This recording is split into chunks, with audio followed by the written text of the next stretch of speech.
Good morning to you, and thank you so much for waking up with us here on Live Now from Fox. I'm Gina Francine, and for the next few hours, I'll be here giving you all of those top stories and headlines of your Wednesday morning. We have a lot to share with you. As you all know, I like to do a round robin of sorts, so let's go ahead and get started. Of course, as you all guessed it, we'll have the very latest of the Israel-Hamas war. Palestinians marking that 1948 expulsion from Israel amid the Rafah invasion. And we also have some updates from the Biden administration as it relates to the U.S. sending arms to Israel.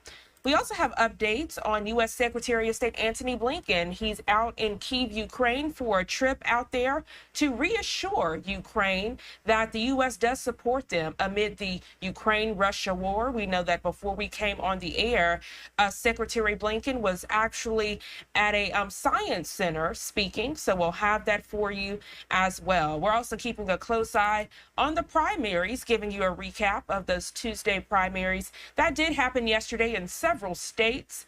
And we are also on Weather Watch this morning. Right now, I want to transition to give you a live look at our XRAD system. That's where we begin this morning. You can see that several areas of the Sunshine State are being impacted with severe weather. This does include tornado watches and even tornado warnings. We're also getting some updates this morning as it relates to that deadly bus crash. If you recall that tragic news that happened yesterday, that a bus crash happening in Florida that was carrying migrant workers. Right now, we're going to check in with our content partners over at Fox 35 Orlando as they are keeping us weather ready this morning, but also they have some startling updates related to this deadly bus crash that was carrying the migrant workers.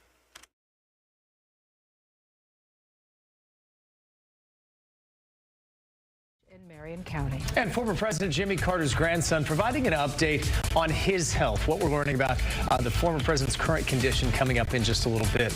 Welcome to this Wednesday edition, 6 o'clock hour here on Good Day Orlando. Great to be with you. I'm Ronnie Lodge. It certainly is good to see you this morning. I'm Danielle Knox. Strong storms, you probably heard them, felt them moving across Central Florida. Let's get rounded over to meteorologist Brooks Carter. And if you didn't hear it and feel it, you obviously saw that thunder out there. Boy, it was a light show, Brooks. And we're still catching it. We still got vivid lightning happening right now around the region. A line of strong storms from Daytona Beach back through northern Lake County all the way southwestward into the Spring Hill area of Tampa Bay. You know, earlier we had, if you're just joining us, by the way, at 6 a.m., we had a tornado warning this morning for Flagler and Volusia counties until 5 a.m. It was going for about an hour for a radar indicated tornado that went as far east as Ormond Beach before breaking apart. Our whole region's under a tornado watch till 11, meaning tornadoes are possible, but at this moment there's no severe weather happening. These storms, though, up here in northern Lake County could produce wind gusts over 45 miles per hour. Heavy rain now from Port Orange over to DeLand with occasional thunder and lightning. Rainfall rates have been ranging from anywhere from an inch to as many as 7 inches per hour. So, I mean, this is really coming down. That could result in flooding of slow drainage areas. That's exactly what we're seeing right now from Chano Lakes to Umatilla to Lake Catherine to Dalhousie Acres, west through Lisbon and Fruitland Park. A lot of lightning, by the way. This thing is pumping out about 153 strikes every 10 minutes, and it's drifting toward the southeast. So Cassia and also Sanford, Lake Monroe, we could catch this here inside the next 20 minutes or so. There's a lightning strike that just popped up near Ethel, which is pretty far outside of these storms. Also another one near Seminole Springs. In other words, these are pumping out a lot of lightning out ahead of the main line of storms. And again, as this heads eastward, it's going to ultimately impact the I-4 corridor probably by 6:30 or 7 at the latest. And in doing so, we're going to see conditions really deteriorating. During the peak of the commute, it's highly likely we're going to have this rain impacting things, slowing traffic down significantly. As far as future radar goes, we're going to have a possibility of these storms continuing through midday. And in fact, early this afternoon, some of these could be on the stronger side, especially in coastal Brevard County. And there is a potential for more tornadoes before finally things clear away. All right, the one good thing about today is that it will keep temperatures cooler with the cloud cover and the rain, but not for long. Coming up, I'll show you what follows a drier stretch for Thursday and Friday as we head into the weekend, plus much more on the severe weather threat on this Fox 35 storm alert day. First off, though, let's take a look at our Sky Fox traffic with Deborah. Good morning. Hey, Good morning, Brooks. Taking a look at our cameras actually on the Florida Turnpike in the Sumterville area, you can see the rain obviously is definitely coming down. So not only was Brooks tracking obviously the rain in the Volusia County area, but also near the Turnpike as well. You will notice some of those showers come down. So definitely take your time heading out the door. Here's our look at the Daytona International Speedway camera where roads are still wet, but there's not active rain in that spot. But like Brooks was saying, this is still going to be going on all morning long. So your morning commute is likely going to be pretty wet this morning. As far as your drive times, though, on I-4, Daytona to Orlando, 45 minutes, and 417 southbound Lake Mary to the airport, you're looking at a 28-minute commute. Of course, I'm keeping it close on any traffic or any major delays that could impact your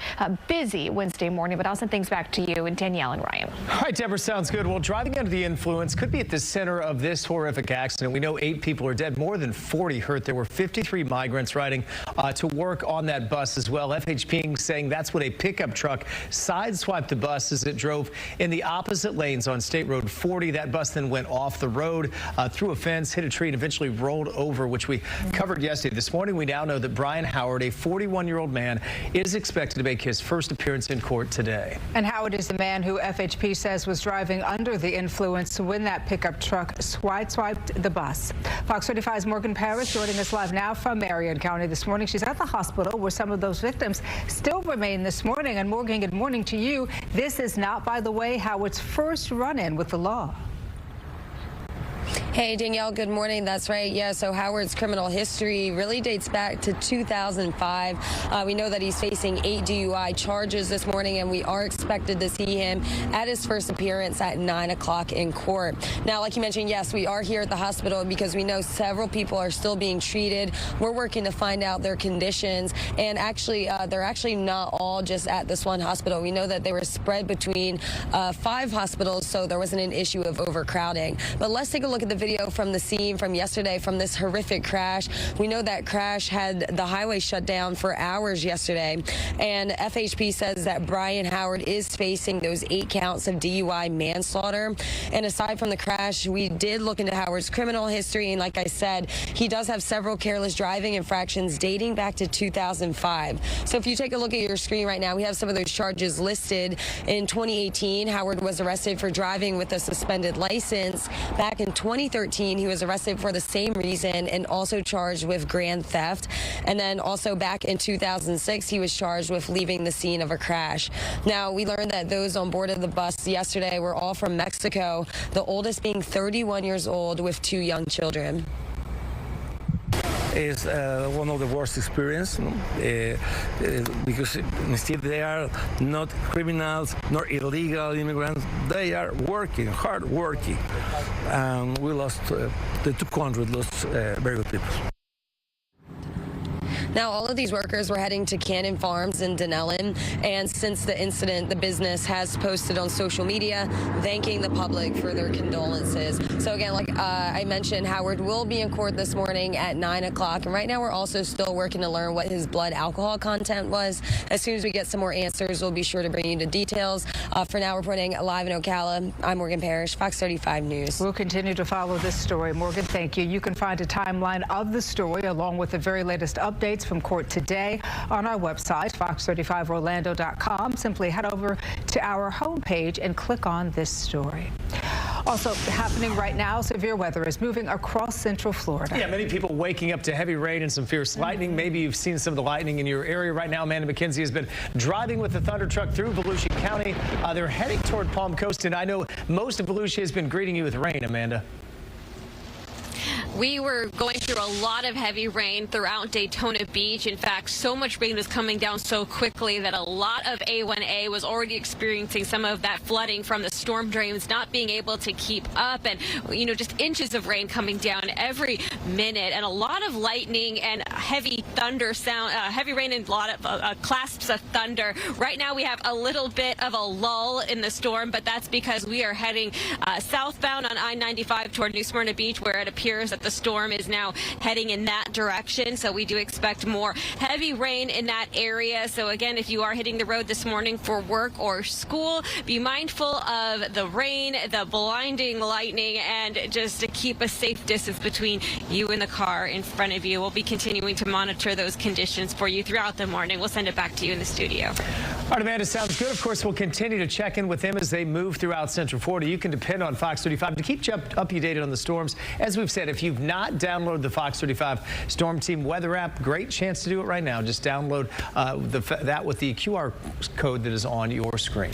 6:07 is your time. 2 people are fighting for their lives this morning. All right, and we appreciate our content partners over at Fox 35 Orlando. Again, it is a storm alert day for them. They are tracking the potential for tornadoes. And then we got that alarming update relating to that deadly bus crash in Florida carrying those migrant workers. Now at 6:08 on the East Coast, we're going to go ahead and go to our first 2-minute commercial break of the hour. But when we come back, giving you the very latest as it relates to the Israel-Hamas war. You're getting a live look there in Gaza. Missile strikes continuing at this hour, just showing that the Israel-Hamas war rages on. We'll have updates related to the Biden administration. Also, Palestinians marking that 1948 expulsion from Israel. We'll have breakdown with none other than national security expert with the University of New Haven, Mr. Ken Gray. More details in just 2 quick minutes.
Welcome back to Live Now from Fox, and good morning to you if you're just now tuning in. Getting a live look there out southern Israel, looking into northern Gaza as the Israel-Hamas war rages on.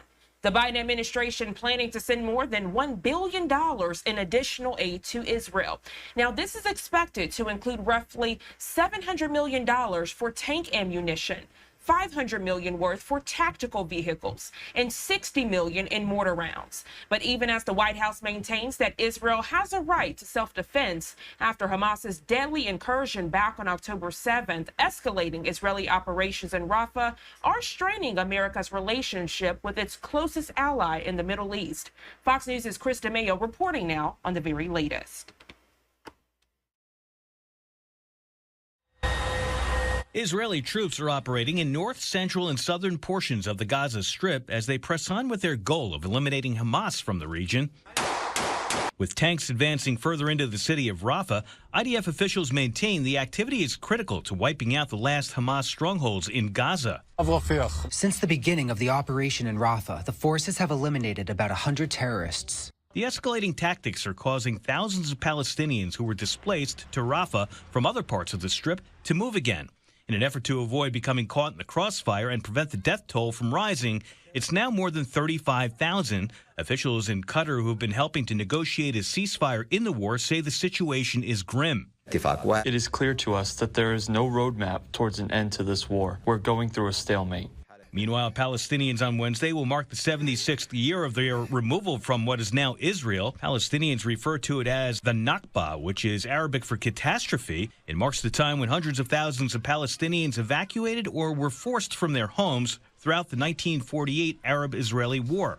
The war came after Israel was established and Palestinians were not allowed to return to their homes once it ended. We are suffering what no human being suffers. This comes as thousands of Israelis protested Tuesday, calling for the reoccupation of Gaza once the Israel-Hamas war is finally over. We don't want peace because peace we can't do with animals. Chris DeMeo, Fox News. Chris, thank you so much for that update. Joining us live this morning to further break down the conflict of the Israel-Hamas war is Ken Gray, national security expert with the University of New Haven. Good morning to you. Always a pleasure speaking with you here on Live Now.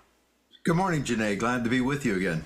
Glad to have you. A lot of updates as it relates to the war, learning that the Biden administration could move forward with sending aid to Israel for the Gaza war. Also looking on the Palestinian side as they are marking that 1948 incursion against Israel as this war goes on. If you could catch us up, please. Sure. So as to the 1948 agreement, before the Declaration of Independence by Israel, the whole area was under the control of the UK. The Brits had a mandate that was providing security for the area and trying to maintain peace between the Palestinians and the Israelis. When that mandate was lifted, Israel declared independence, and yesterday marked the Independence Day for Israel. They declared themselves a country at that point. The very next day, the Arab states in this area there attacked Israel. They declared war on Israel.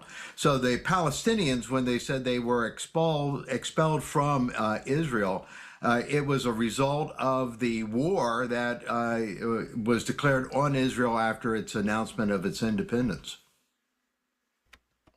Right now, Mr. Ken, I actually post there a live look out in Ramallah there, the West Bank, how Palestinians have come together to mark that 1948 expulsion called the Nakba, which stands for catastrophe. And looking ahead to today, you know, a lot of times people talk about the history and what led up to today, how, you know, Palestinians and Israelis were trying to remain separate. But now you see both relying on one another to try to rid of Hamas.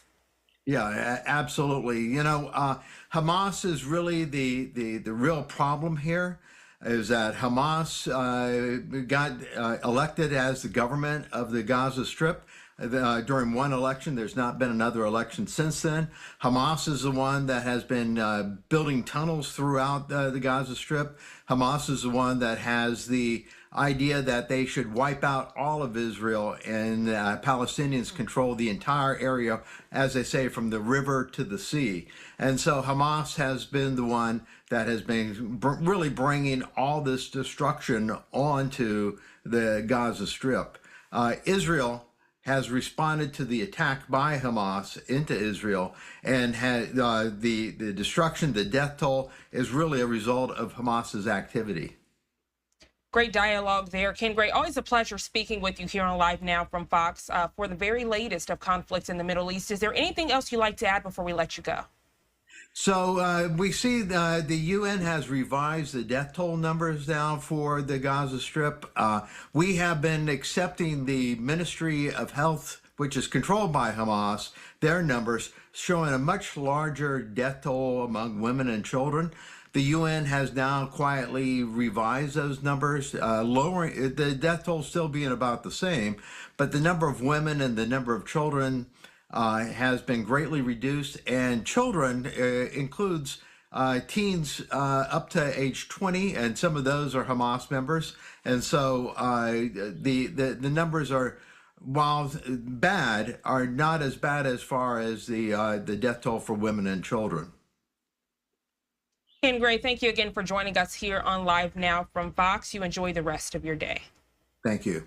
And as we continue with the latest of the conflict in the Middle East, giving you another live look out there, southern Israel looking into a hazy Gaza as the Israel-Hamas war rages on. And we know that conflict has trickled over here to the U.S. with several Gaza war protests on U.S. college campuses and universities, giving you a live look out in New York as we continue to give you the very latest on this conflict. We're going to go ahead and go to our second 2-minute commercial break of the hour. But when we come back, checking in with Fox 5 New York's Thomasetti, learning how there is a high alert of these protests taking place during graduations. More details in just 2 quick minutes.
Welcome back to Live Now from Fox. Good morning to you. If you're just now tuning in, I'm Jeanne Francine. You're taking a live look there in New York City. Very cloudy conditions this Wednesday morning. Rain definitely in the forecast. As we continue with your top stories and headlines this morning, we know after weeks of pro-Palestinian protests across university campuses, graduation season is here. New York University students will fill Yankee Stadium for their commencement this morning, and there are concerns that students will demonstrate during the ceremony. Fox 5 New York's Briella Tomasetti is at the stadium this morning with the very latest. Briella, good morning to you. Yeah, Jeanne, good morning to you. So we are expecting quite a large crowd here this morning. We're talking thousands of people because this is, again, a school-wide commencement ceremony, which is also why some of the heightened security measures have already been put into place. There are obviously barricades behind me. Just a little while ago, security guards set up a metal detector that all students and attendees will have to walk through before they can enter the front gates. Keep in mind, a lot of these graduates have had at least some of their college years interrupted by the COVID-19 pandemic, so the university is hoping today that all goes over smoothly. Host NYU's class of 2024 this morning amid a complex political climate, with protests consuming college campuses in recent weeks. Some of the school's graduate workers are threatening to withhold final grades until cops are removed from campus, until student demonstrators are granted amnesty, and until administrators divest from companies tied to Israel.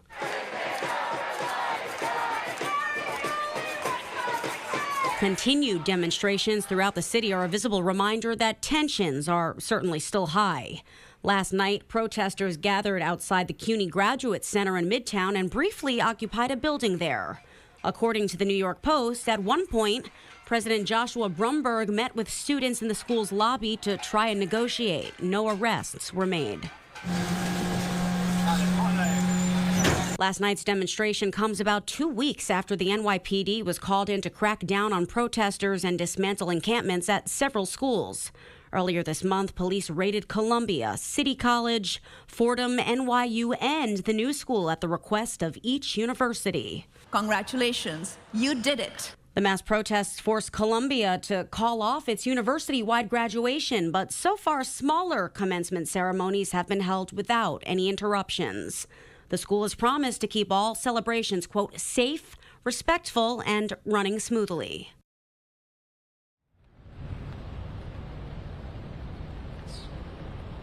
Yeah, and you're taking a live look right now, again, at one of those security tents. The guards are set up there. There is a metal detector in place, and you'll see a lot of those similar blue tents set up surrounding the perimeter of Yankee Stadium today. The graduation kicks off at 9 o'clock this morning, and those in attendance will not be allowed to bring in any banners, signs, large bags, laptops, and of course noisemakers. Those can be quite distracting. It's also going to be rain or shine, so I've got an umbrella, and everybody here probably should have one too because the weather's not looking too great. Gina, will send it back to you. Briella, you are definitely prepared, and we appreciate you keeping us informed on this rainy morning. You be safe out there and enjoy the rest of your day.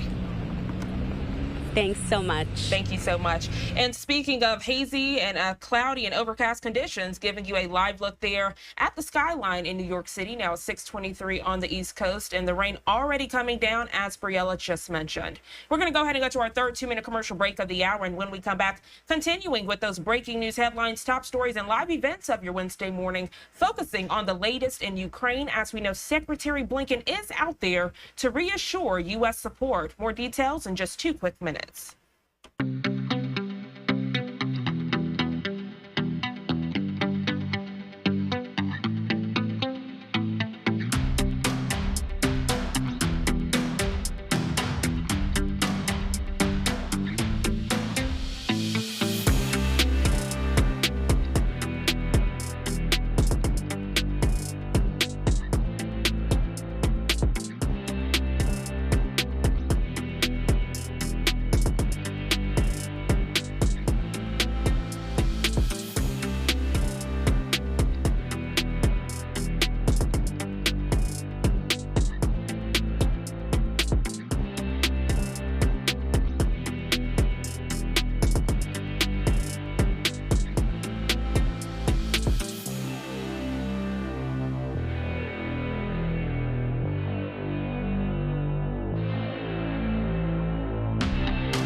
Welcome back to Live Now from Fox. Good morning to you. If you're just now tuning in, turning our attention to the very latest of the Ukraine-Russia war. We know Secretary of State Antony Blinken is in Ukraine's capital. It's his first trip to Kyiv since Congress passed a huge military aid package last month.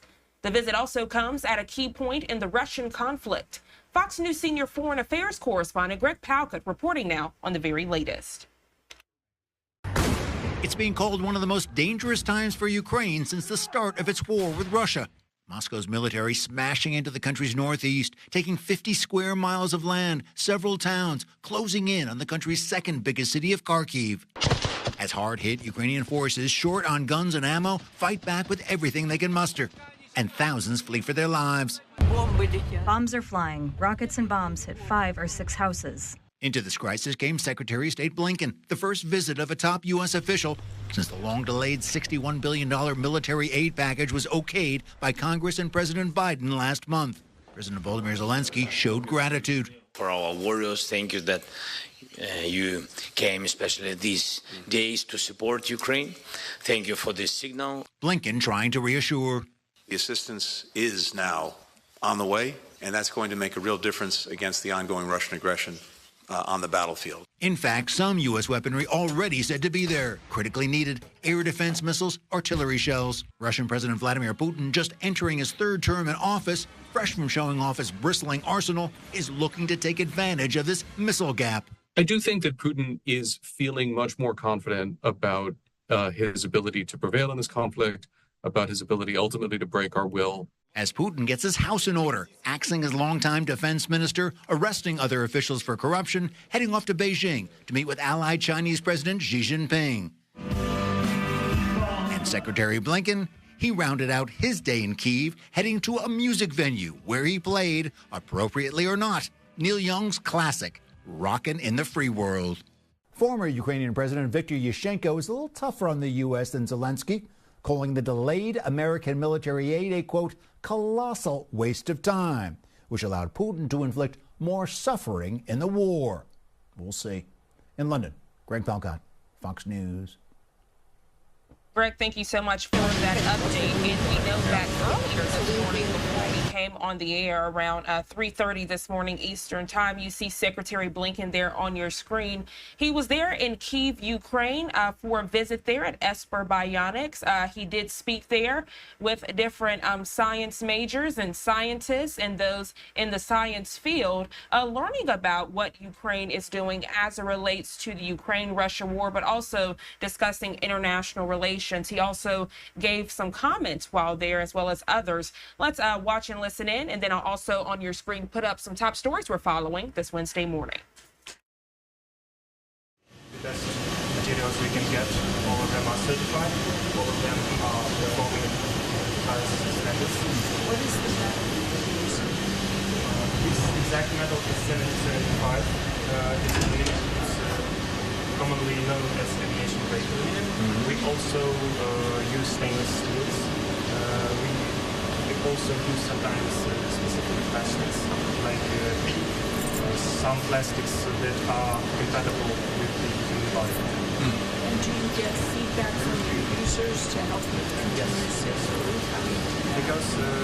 Because we have everything basically on two floors and everything in one place in Kyiv. We speak constantly to different users, to our earliest beta testers. Sometimes they speak to the designers, to the engineers and the mechanical department. Sometimes they speak directly to us because we all are interconnected. We are all constantly in cooperation. For example, I think I saw somewhere Alexis today. You can ask him more about testing because he is with us from the basically very earliest days. We tested with him very big amount of technical ideas, and we have received feedback directly from him and from our users. Thank you very much. Thank you. Thank you. We're going to come around on the outside of the table, facing towards this way.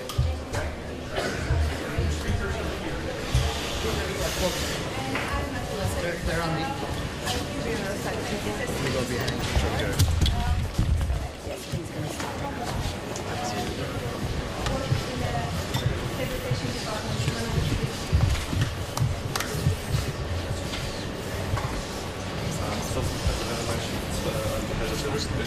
The biggest hospital in Kyiv, and after the wind loss, military soldiers, they also, most of them in the psychological shape, and when they see that their doctor also has a wind loss on the prosthetic arm, it helps them to normalize the process of amputation and help them to feel that they're the same person that they were before the amputation.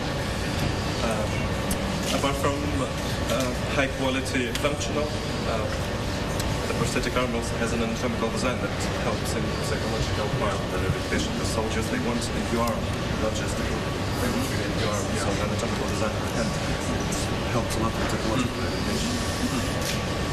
More than that, of course, our main goal remains time changed.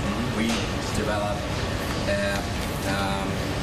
new wearable devices that will help humanity to use their bodies more effectively. Our first product, Hand AI powered hand, already have FDA, PDAC, and we pushing the US market. But we need to cover our own need here in Ukraine. And Hand already is the #1 among Ukrainians in Ukraine. We fitted more than 80 veterans or active military with our hand. And of course we facing the challenges. You may know that today was the first day with a big blackout since a long time, and missiles also a problem for us, and we have a problem with engineers with mobilization and preparing for the next steps of the war.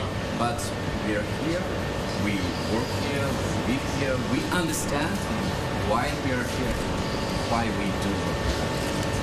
And we are very appreciate all the support you give us. Thank you. Can you tell us how does it get its images, and how do you use AI? I think maybe Elena about the double construct. So basically how it works is just muscle contraction, flexion and extension. It's anything you need, two kind of signals. In stump socket we have two sensors. They are receiving the signal, communicating into the hand and then bringing it to the motion. Usually each user is able to adjust it and put any settings to it he wants, because we have special bed for it. It's like any other Bluetooth device that you set in and adjust. So you can adjust it? Yes, as you want. Sensitivity of sensors, quantity of grips. You can create your customized grips, anything you want, like move each finger and anything like this. So yeah, it's like this and this moves, flexion and extensions, it's anything you need. Sensors closer to skin, stump socket, and our hand. What is the cost for individual? In Ukraine, we can raise donors' money or grants to make it free for our not only for Ukrainian defenders, but to all defenders who defend Ukraine. So, but on the commercial markets, it's more than $20,000. Thank you. Thank you for the attention. I hope you enjoyed this little tour. It's just a small part of everything that we do here, but it's like the main part. Thank you so much. Incredibly inspiring to see. Thank you. Well, I think you've seen another remarkable example of Ukrainian ingenuity, innovation here at Esper. This technology is truly extraordinary. In fact, as I recall, it was featured on the cover of Time magazine. It's one of the most innovative prosthetics that the world has seen. And it's also using AI to further enable its functions. We're proud here as well to be a partner, to be a supporter. USAID has been supporting this venture, and I'm very pleased to announce today an additional grant, the Competitive Economy Grant from USAID, to further help Esper develop and to make sure, for example, that it can bring in new equipment and also warehouse management software, other things that will help it expand its business. AID is very focused on small and medium-sized enterprises, which are really at the heart of the modern economy, and certainly at the heart of what's going on here in Ukraine. And just as this is focused, in a sense, as we all are, on winning the war, it's also focused on making sure that Ukraine wins the peace. And we've already seen Ukraine be among the most advanced countries when it comes to various aspects of technology, including now the use of artificial intelligence. But let me turn it over to Special Presidential Envoy Pritzker, who's been working incredibly effectively to help Ukraine advance its economy, to bring in private sector investment, to talk a little about this and other initiatives. Thank you. Secretary, thank you very much. What an extraordinary visit here today to see the innovation of Ukraine that's not only brought to the battlefield and to those who've been harmed in fighting Putin's war, but also in bringing their innovation to the world. And it's extraordinary the fact that they make their hand available for no cost here in Ukraine, supported by donors as well as supported by their commitment to their fellow countrymen. The partnership between USAID and Esper Bionics is one that is a great roadmap for how the private sector can work with our government to expand really extraordinarily important products, not only needed within Ukraine, but desperately needed around the world. This is how we can bring Ukrainian innovation and ingenuity to all who need it. And it's also a way that Ukraine is able to move from recovery to rebuilding to ultimately renaissance. And it's just a real pleasure to be here today. So thank you. Thank you, Press. Thanks very, very much. Thank you, Press. We're going to take a Press are heading out. Thank you. So this event happening early this morning before we came on the air. U.S. Secretary of State Antony Blinken there speaking during his visit there in Kyiv, visiting Esper Bionics, speaking with different members of the science community. And on the left side of your screen, you see top stories we're following this morning on Live Now from Fox. Palestinians marking that 1948 expulsion from Israel amid the Rafah invasion. And then we're looking ahead, coming up in the 10 o'clock hour, there will be a House hearing on the Baltimore Bridge collapse, and then 11:30 this morning Eastern Time, live coverage of the annual Hong Kong Bun Festival, which begins at that time. We're going to go ahead and go to a quick 2-minute commercial break, but when we come back, heading out to Georgia to check in with Fox 5 Atlanta's Caitlin Pratt with an update on President Carter, former President Carter. More details in just 2 quick minutes.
Welcome back to Live Now from Fox. Good morning to you if you're just now tuning in. As we continue with your top stories and headlines this Wednesday morning, we turn now to other headlines out of Georgia. Quote, he's doing okay. That's the message from Jason Carter about his grandfather, former President Jimmy Carter, who has been in home hospice care in Plains for more than a year.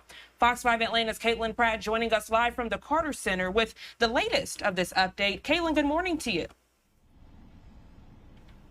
Good morning to you. Yes, you said it. Okay, that's the official word. And keeping the circumstances in mind, though, his grandson telling the crowd here at the Carter Center, the end is near.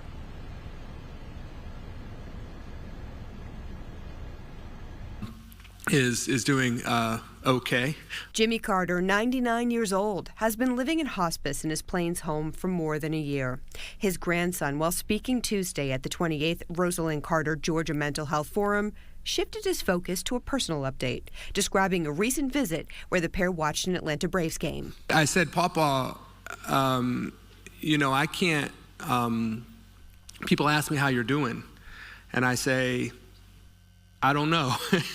And he said, well, I don't know myself. And so he's still there. But Jason Carter said, nearing the apparent end of his life. The 39th president's time in hospice, says Carter, a reminder of his late wife's work to advance mental health awareness. The caregiving associated with mental health and mental illness is so crucial and so fundamental to the work that we all do. Rosalind Carter died in November. She was buried on a plot outside the house the couple built in Plains. The outpouring of love and support that we as a family received from the people in this room and from the rest of the world was so remarkable and meaningful to us, and it really turned that whole process into a celebration. So the first time we're getting a significant update from a family member as far as the former president's health. I will add to this, though, he refuses to miss an election despite being in hospice care for more than a year now, already mailed in his ballot for the May 21st primary here in Georgia. We are live at the Carter Center this morning. I'm Caitlin Pratt. Back to you. Caitlin, we always appreciate when you can check in with us here on Live Now from Fox with the most up-to-date and accurate information. Thank you for joining us again. You enjoy the rest of your day. You too. Thank you so much. And as we continue with your top stories and headlines this morning, right now, I want to take you out to New York City, giving you a live look there. Now it's 6:44 on the East Coast and very cloudy and overcast conditions there this Wednesday morning. We've even seen rain in certain parts of New York as well. We transition now to other top stories this morning. Now taking a look at former President Donald Trump. The long-awaited moment in former President Donald Trump's New York trial has come. Trump attorneys grilling Michael Cohen, trying to discredit the key witness against him. Fox News correspondent Connor Hansen having the very latest from New York.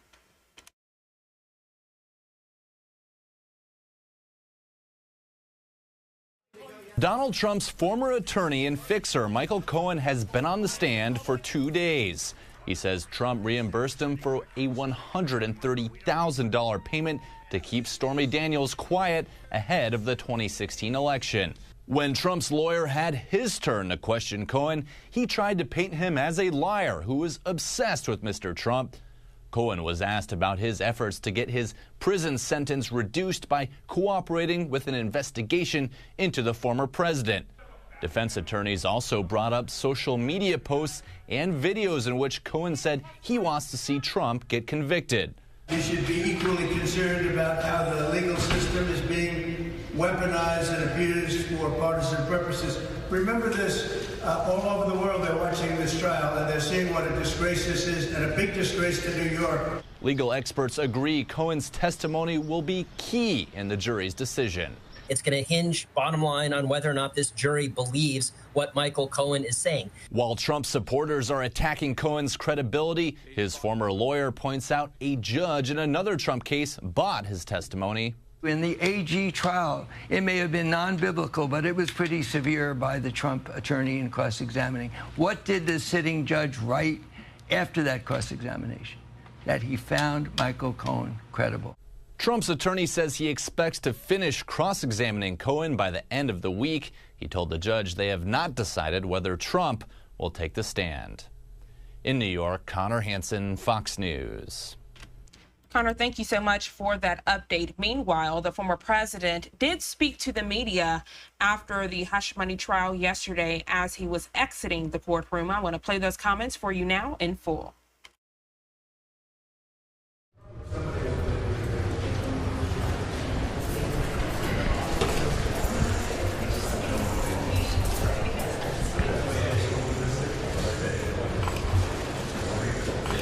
Mr. Trump, are you directing surrogates to speak on your behalf? Mr. Trump, will you testify? I do have a lot of surrogates, and they are speaking very beautifully, and they come all from all over Washington, and they're highly respected, and they think this is the greatest scam they've ever seen. And some are Democrats. They're very embarrassed by what's going on. I just want to start by saying that on the electric vehicles that Biden is pushing down everybody's throat, even though people don't want them, he wants to put a big tariff on China, which is a suggestion that I said, where have you been for 3.5 years? They should have done it a long time ago. But they've also got to do it on other vehicles, and they have to do it on a lot of other products, because China's eating our lunch right now. And they went away from what I was doing. They're eating our lunch, so they have to do it on much more than electric vehicles, and they have to get going fast, but it should have been done 3.5 years ago. I did it, I started, and then they started playing games, and it was very bad for the auto industry. In Michigan, the auto industry is doing very poorly because jobs are starting to leave. We're losing. You know, with the electric vehicle mandate, they're going to be made in China. They're all going to be made in China and also in Mexico, owned by China. Poll just came out, the very respected Redfield Wilton, and it has us up 6 in Michigan, 7 in North Carolina, Pennsylvania +2, Georgia +5, Florida +9, Arizona +2, and up in every other place 2. So that just came out. That's on top of yesterday's New York Times poll. I think today I might just quote somebody that frankly has been extremely respectful to me over the last period of a few months. He's watching this scam taking place. Michael Avenatti. Have you heard the name? He said, the next time you're accused of something by someone, a coworker, neighbor, friend, significant other, stranger, ask yourself if it would be okay if only they were allowed to speak, accuse, antagonize, while you were not allowed to respond. He's talking about the gag order, or defend yourself in any way. If your answer is no, then you too should be angered by Trump not being allowed to respond to the various people that are making comments. Now think of it. You ask me questions, I'm not allowed to respond. They're the easiest questions I could possibly be asked. Only a guy like Biden couldn't answer those questions because he's not there. You ready? So here's a couple of quotes. Mark Levin, great man, great legal talent. This is not a trial of Donald Trump. It's a case of the Democrat Party versus America. It also represents the greatest effort to interfere with and steal a federal election in American political history. Biden is seeking to clear the field. He wants to clear the field because he can't do it himself. So he's weaponized the Department of Justice. And as you know, they have their people in that room. The DOJ is in that room because they want to try and hurt me. Now, the good news is my poll numbers have gone up significantly. This is not what they had in mind. Newt Gingrich, this is without precedent in American history. It has never occurred to President John Adams or anybody else that you could jail your primary competitor, your primary opponent. In his case, Vice President Thomas Jefferson. This goes back a long way. This has never happened in our country before. There's never been anything like this. Andy McCarthy just came out. New Yorkers should be outraged at the mockery Bragg is making of the state's legal system as the entire country looks on. The entire world is looking on. There's a very bad thing that's happening in New York. Businesses are leaving New York because of what happened here and what happened with another crooked judge, Engoron. Totally crooked. And he's under investigation right now, as he should be. He's under a big investigation, I hear, right now. Jonathan Turley, experts are shrugging. not sure what the crime is being alleged. Prosecutors have not explained why denoting this as a legal expense was wrong. So they say that the bookkeeping error, I paid a lawyer a certain amount of money. We marked it down as legal expense. So I had a legal expense, and I marked it down as a legal expense. I didn't mark it down as construction of a wall, construction of a building. I didn't mark it down as electricity costs. I took a legal expense, and they called it, I didn't do it, a bookkeeper did it. You did it exactly right. Took a legal expense and called it a legal expense. This is their whole case. Are you allowed to call a legal expense a legal expense? I don't know what else you'd call it, actually. But he brings it up here, the legal expense. It was, you know, what's the problem? I never thought that as an attorney I could see a system like New York's, one of the most sophisticated legal bars in the world, really debase itself so badly. This judge should not be allowed in the case, and he should not allow this case to go forward. Mershon should rule in favor of a directed verdict immediately. There is an insufficient amount of evidence. No crime has been shown. No crime's been committed. There's been no crime. Judge Janine Pirro, she talks here. This is, well, she's very excited here. He's a fool. He's not an experienced judge. So I'll make that one a little short. I don't want to insult anybody. Greg Jarrett, brilliant guy. Bragg's argument is legally flawed. The Federal Election Commission, FEC, determined there was no campaign finance violation. The Department of Justice agreed. No civil fine was levied or criminal charge rendered. Those two entities have exclusive authority over federal elections. The state has absolutely no authority, and the city, Bragg, has no authority. And Bragg never wanted to bring this case, in all fairness to him. He never wanted to bring this case. Not a local prosecutor such as Alvin Bragg should be involved in this case. And by the way, the judge, as you know, is totally conflicted, and everybody's talking about it. It's an embarrassment to New York. Legal analyst Michael Moore of CNN doesn't think the prosecution has proven its case. Senator John Kennedy, respected gentleman, I will tell you, that trial says more about politics than it does about an alleged crime.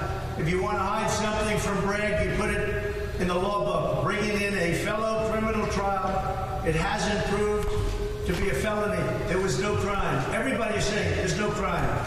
There is absolutely. But I've been here for almost 4 weeks in an icebox. I call it the icebox, listening to a judge who's totally corrupt and conflicted. Will Scharf, highly respected lawyer. Hush money, it's not a crime. Signing an NDA is not a crime. By the way, Congress, everybody in Congress have NDAs. NDAs are very common. Non-disclosure agreements. They're not a crime. Claimant, CBS Morning News, there's no evidence that this case is about campaign election violations. There's no evidence. But again, we go back to the federal law. The FEC, Federal Election Commission, said there's not a problem. There's no case.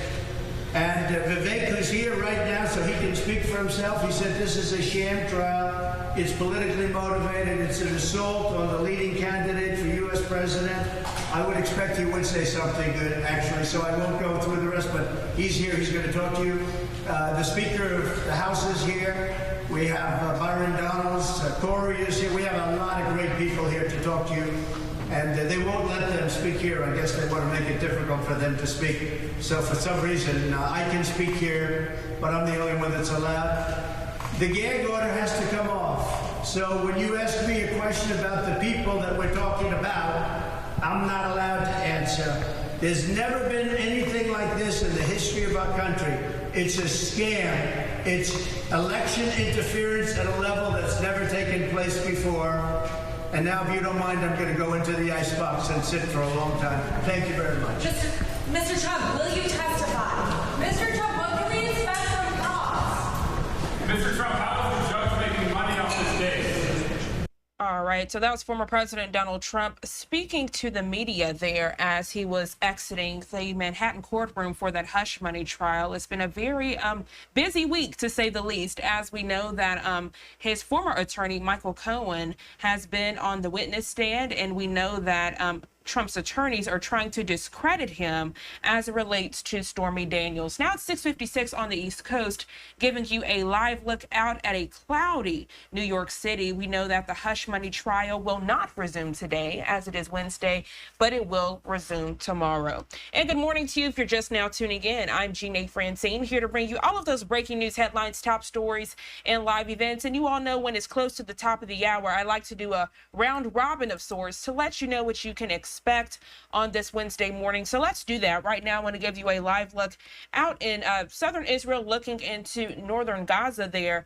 And you can see that the Israel-Hamas war rages on. We're taking a close look at the Biden administration this morning as it relates to aid to Israel. They could be sending more than $1 billion in aid for the Gaza war. Also taking a close look at Palestinians are marking that 1948 expulsion from Israel amid the Rafah invasion. So we will have updates on that front.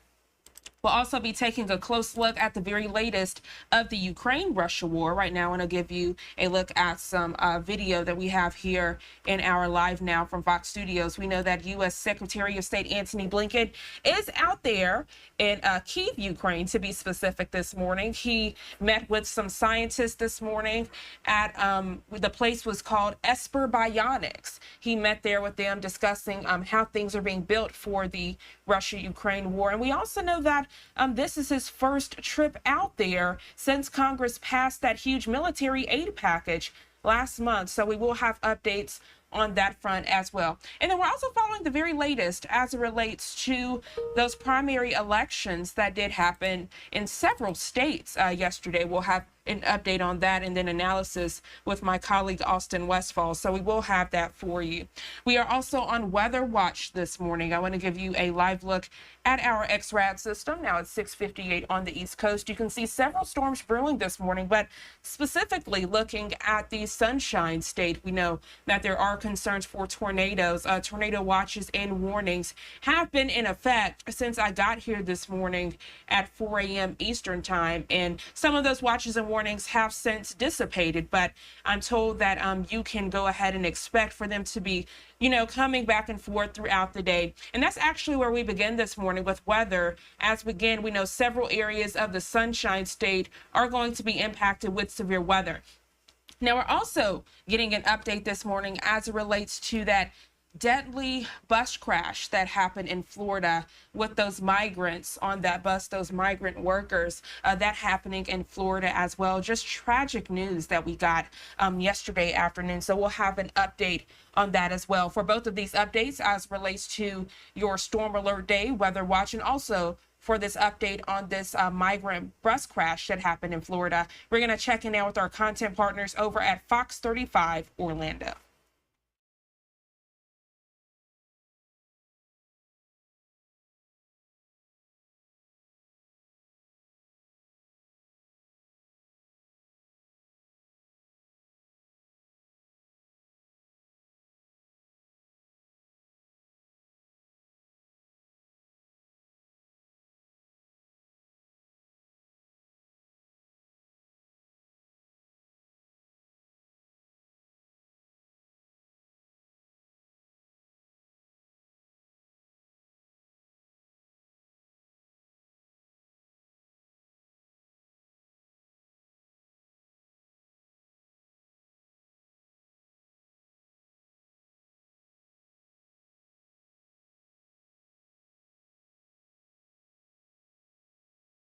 Starts now with a storm alert.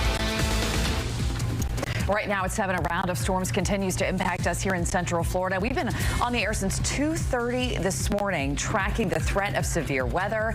We are not in the clear just yet. Great to have you with us for the 7 o'clock hour on a busy Wednesday. I'm Amy Caulfield. Amy, good to see you. How was your drive in? It was good. No issues. A lot of lightning out there this morning, but no rain, at least on my drive. But you can see it's coming in now. That's what I woke up to. I'm Ryan Elijah. Good to be with you. We have already seen a number of tornado warnings. We're bringing you live team coverage tracking the conditions. Amanda McKenzie has been been out and about as well. Deborah Cho keeping an eye on the roads this morning. Let's start, though, with meteorologist Brooks Garner, who has been on the air for many hours now tracking these storms. Brooks? Yeah, absolutely, Amy. And good morning, Ryan. It is a tumultuous morning out there. A live view from the Sanford Airport, and we're seeing vivid lightning ahead of this next round of rain rolling in toward I-4, set to slow us down on our morning commute. Good news, at this moment, there are no warnings to mention, no severe storm warnings, no tornado warnings, but that can change with a little notice. Obviously, when you see a sky that looks like this from the Hard Rock Hotel cam in Daytona Beach looking south, or skies like this from our Lake Mary Tower cam looking northward, this is eastbound I-4, you know things could change quickly. And in fact, this is a big downpour, the one we saw there from Sanford Airport, heading right for I-4. This inevitably slowing down traffic significantly this morning as the weather has real and measurable impacts. A tornado watch is in effect until 11 a.m. for our entire region. A watch means that tornadoes are possible. The environment for them is favorable, but not that there's any out there currently. And in fact, we are free of that. But there are some storms to track. Let's zoom in right now and check out the latest. This was a severe storm. The warning for this expired at 6:45. It's producing a lot of lightning. I mean, we're looking at anywhere from 200 to 300 strikes every 10 minutes in this storm alone. Not to mention wind gusts over 45 miles per hour. This is heading toward Edgewater, down through Conomac Lakes, Lake Mary, and Sanford. You can see the leading edge of this right now near Lake Mary and Sanford, right over Lake Monroe, right over the Brevard Zoo, right over the Central Florida Zoo here in Sanford, pushing eastward, and it's about to impact the Sanford Airport. Meanwhile, rainfall rates in the purple here are exceeding 4 to 6 inches per hour. So where it's raining, it is really pouring, and you can expect ponding on some of the roadways. Now, we've also caught some very heavy rain around Chulliota and also moving out of the UCF area. This is a little hole in the radar because that's our actual radar site, but right now in Southmere, catching some storms developing. The first lightning strikes developing out of this along the St. Johns River between Chulliota and Southmere. And farther to the west, we've got more storms popping up. So it's a busy morning. It's going to remain busy, and our future clouds and radar really tells the story with numerous showers and storms. Any of these could be severe at any time, continuing through at least the middle of the day. I'll track the latest for you coming up. But first off, Skyfox traffic time. Speaking of rain, got to be some impacts out there. Oh, yes, definitely is. Here's a look at I-4. This is in the Lake Monroe area. So this is just, as you can see, the eastbound lanes here and the westbound lanes. Westbound lanes are obviously driving a lot slower, and our eastbound lanes as well. So this is what drivers are going to see on their morning commute, especially if you're in the Volusia County area, Seminole County area. As far as any crashes this morning, here's one that I'm watching. This is right on Good Homes Road as you're headed southbound right near Silver Star Road. So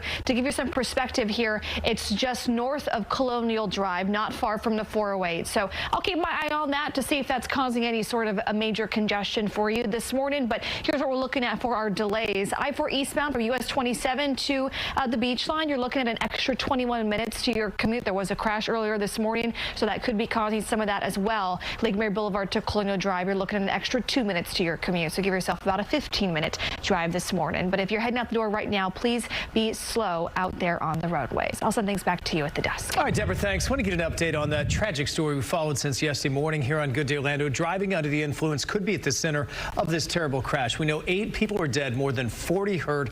A bus of 53 migrants heading to work when FHP saying a pickup truck sideswiping that bus as it drove in the opposite lanes. This was on State Road 40. The bus going off the road, hitting a fence, going through a tree, and rolling over there. And this morning, we also know Brian Howard, 41 years old, expected to make his first appearance in court today. And he's the man that Florida Highway Patrol says was driving under the influence when he sideswiped that bus. That happened just before 7 o'clock yesterday morning. Fox 35's Morgan Parrish is live this morning from Marion County. Morgan, this is not his first run-in with the law. Hey, good morning. That's right, Amy. Yeah, so we looked into it, and Howard has a lengthy criminal history with law enforcement dating back years, in fact, back into 2005. So this morning we know that he's facing 8 DUI charges, and he's set to have his first appearance at court at 9 o'clock this morning. So we're going to head over to the courthouse in just a little bit, but this morning we are at the hospital because we know several people are still being treated for their injuries, and this morning we're working to learn what their conditions are. So let's take a look at the video from the scene from yesterday. We know that bus crash caused Highway 40 to shut down for hours, and FHP says that Brian Howard is facing those 8 counts of DUI manslaughter. Now, aside from this horrific crash, like I mentioned, we did some digging into Howard's criminal history. He has several careless driving infractions on his record. So let's take a look at them. On your screen, you can see we listed some of them. Back in 2018, he was arrested for driving with a suspended license. In 2013, he was arrested for the same exact reason and also charged with grand theft that year. And then in 2006, he was charged with leaving the scene of the crash. The list goes on. We also learned that those on board that bus yesterday were all from Mexico, the oldest being 31 years old with 2 young children. Is one of the worst experiences, because instead they are not criminals nor illegal immigrants. They are working, hard working. We lost, the 2 countries lost very good people. Now, all of these workers were heading to Cannon Farms in Dunellen, and since the incident happened, the business has posted on social media thanking the public for their condolences. So again, we're staying on top of how those who are injured are doing in the hospital, and they're not just here at this specific Advent Health. We know that those who were on the bus were spread out between 5 different hospitals, so there wasn't an issue of overcrowding. We're also working to learn what Howard's blood alcohol content was, so hopefully we get some more answers throughout the day. And again, he should be in court this morning in about 2 hours. So we'll keep you guys updated. For now, reporting live in Ocala, I'm Morgan Parrish, Fox 35 News. Morgan, thanks. Just a tragic story. You can find the timeline along with the latest updates from court today on our website, fox35orlando.com. All you have to do is go to the homepage and click on this story. We'll update as it does change. We expect it will throughout the day. Our team coverage of today's weather continues with Amanda McKenzie. She has been driving all over Volusia County, and you did have a little reprieve last time, Amanda, but most of the morning you have been getting buried in some rain. Once again, the skies are very dark as we have a strong batch of storms right over us, and the lightning storm is once again reignited in the sky, and you can even hear some of that thunder right now. I'm going to change the camera so you can see in front of us. You can see those constant flashes of lightning in the sky, that loud clasp of thunder following soon after. The rain has been heavy throughout times. These have just been constant showers coming through, and right now we are driving through New Smyrna Beach. We've been following the radar, and right now this pocket appears red right above us. So this is some of the most severe portions of the storm that we're experiencing right now. A lot of rain coming through, and again, you're going to see that constant lightning storm up above. So just be careful when you go outside and get into your cars this morning. We'll be continuing to monitor the roadways, and we'll be continuing to drive through Volusia County, where it seems to have the most activity at this time. We'll send it back to you in the studio. All right. Thank you so much, Amanda. Be careful out there. In Orange County, 2 people fighting for their lives after a carjacking ended. All right, with Fox 35 transitioning to other coverage, we are going to transition as well, giving you a live look now at 7:09 on the east coast of the Israel-Gaza border, and you can see that the fighting continues right now, giving you the very latest reports.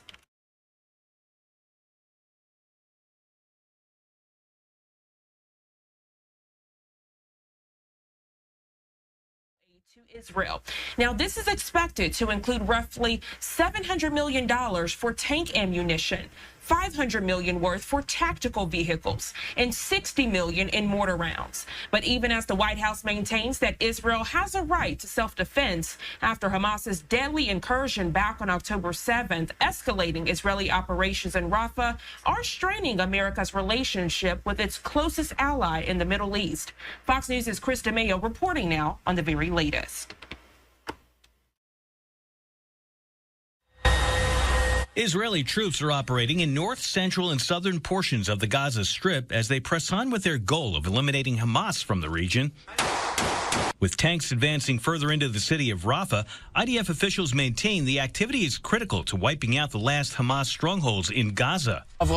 Since the beginning of the operation in Rafah, the forces have eliminated about 100 terrorists. The escalating tactics are causing thousands of Palestinians who were displaced to Rafah from other parts of the Strip to move again.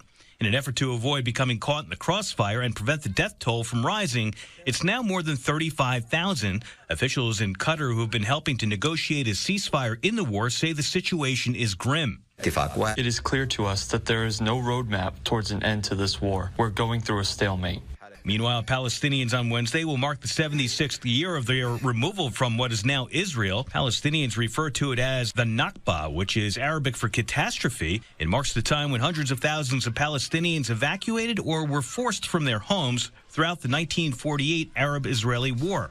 The war came after Israel was established and Palestinians were not allowed to return to their homes once it ended. We are suffering what no human being suffers. This comes as thousands of Israelis protested Tuesday, calling for the reoccupation of Gaza once the Israel-Hamas war is finally over. We don't want peace because peace we can't do with animals. Chris DeMeo, Fox News.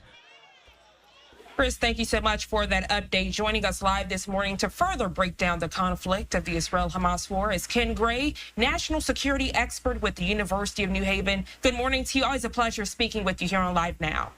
Good morning, Janae. Glad to be with you again. Glad to have you. A lot of updates as it relates to the war, learning that the Biden administration could move forward with sending aid to Israel for the Gaza war. Also looking on the Palestinian side as they are marking that 1948 incursion against Israel as this war goes on. If you could catch us up, please. Sure. So as to the 1948 agreement, before the Declaration of Independence by Israel, the whole area was under the control of the UK. The Brits had a mandate that was providing security for the area and trying to maintain peace between the Palestinians and the Israelis. When that mandate was lifted, Israel declared independence, and yesterday marked the Independence Day for Israel. They declared themselves a country at that point. The very next day, the Arab states in this area there attacked Israel. They declared war on Israel.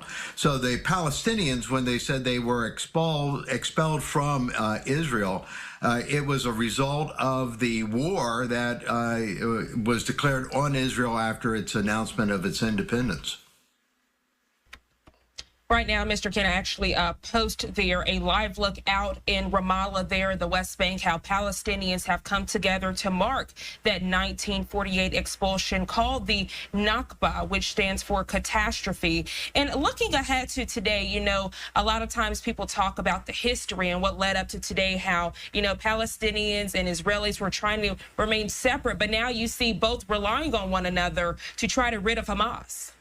Yeah, absolutely. You know, Hamas is really the real problem here, is that Hamas got elected as the government of the Gaza Strip during one election. There's not been another election since then. Hamas is the one that has been building tunnels throughout the Gaza Strip.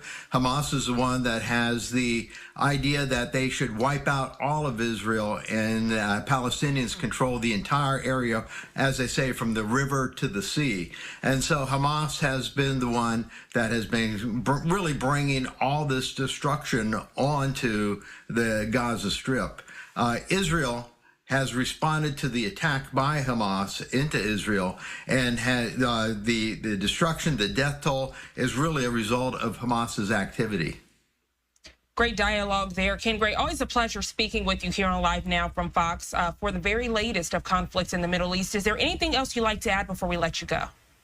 So we see the UN has revised the death toll numbers now for the Gaza Strip. We have been accepting the Ministry of Health, which is controlled by Hamas, their numbers showing a much larger death toll among women and children.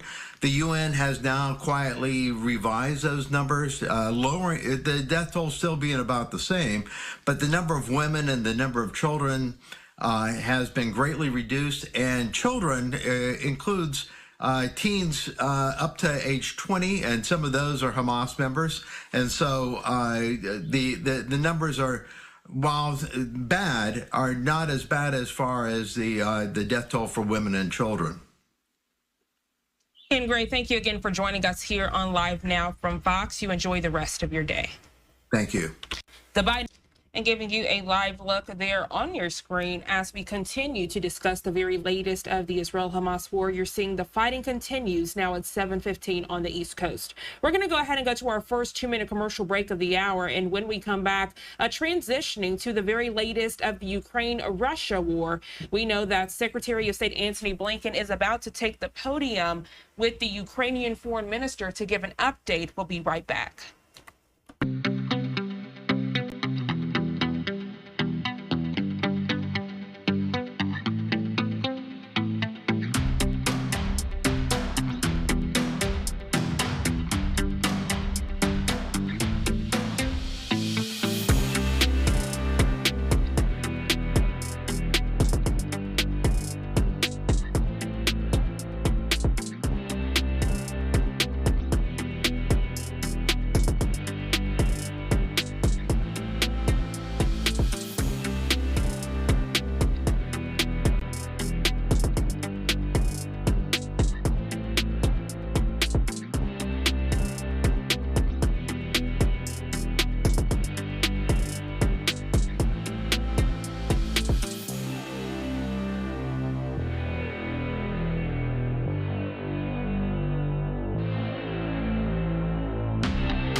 Welcome back to Live Now from Fox, and good morning to you if you're just now tuning in. As promised, right now, we're going to transition to the very latest of the Russia-Ukraine war. Seeing now the slate is up where U.S. Secretary of State Antony Blinken is speaking there alongside the Ukrainian foreign minister. Let's listen in. At the border crossing point, and since then, the State Secretary has provided every possible support to Ukraine. Of course, today that we discussed almost all of the issues on our agenda. We focused on Kharkiv and Donetsk Oblast, the most challenging and taxing areas of our front line. And Tony's visit today is a signal of support to our defenders. The USA is standing by, the assistance is coming, and it will make our resilience and our standing up to the enemy more effective and stronger. This terror can be stopped only with force, with determination and agility of the entire coalition of our partners, chaired, of course, by the United States of America. And today, the message and the key issue that we've discussed together concerned not only the scope of the military assistance, including equipment and ammunition to be delivered to Ukraine, but also about the speed of this delivery. Speed now is a key factor. The armaments, the equipment and the ammunition should be coming as swiftly as possible to prevent aggressive plans of Ukraine, against the rest of Europe and the Euro-Atlantic community. I am extremely thankful to the State Secretary for his untiring efforts to speed up the delivery of the military assistance to Ukraine. A separate topic of our discussion was the development of the military industrial base of Ukraine, and we also focused on investment in the military industrial base that will make Ukraine stronger and more independent when it comes to defense. I would also like to thank the USA for allocating additional funding for the congressional decision for adopting this package of assistance. And another topic that also takes a lot of our attention and time is the delivery to Ukraine of additional Patriot systems. We looked at the entire inventory that can be as accessible, that can be brought to Ukraine, and the State Secretary is working with each of the respective countries, again putting in a lot of effort, and we appreciate that. You will remember that we urgently need 7 batteries, of which 2 batteries are necessary, and they were necessary yesterday, so that we could protect the city of Kharkiv and the entire region of Kharkiv. This is the focus of our attention and efforts. We have to make life of Kharkiv citizens safer, and we have to protect our positions against this offensive by the Russian troops. And we understand that there are available systems, and we are working together to make their delivery the speediest possible and the most effective. I'm glad that we are approaching to the achievement of this goal, but we should speed up this effort. We also discussed sanctions against the Russian Federation and the topic of the practical use of frozen Russian assets, and we here see eye to eye on the fact that the recovery of Ukraine should be funded by the aggressor. Russia should pay for the destruction and ruination that it has caused. And the US is also taking a lead in the G7, and I asked the State Secretary to continue pushing so that other members of G7 could go as far as the US in what concerns the confiscation, the seizing of the Russian frozen assets.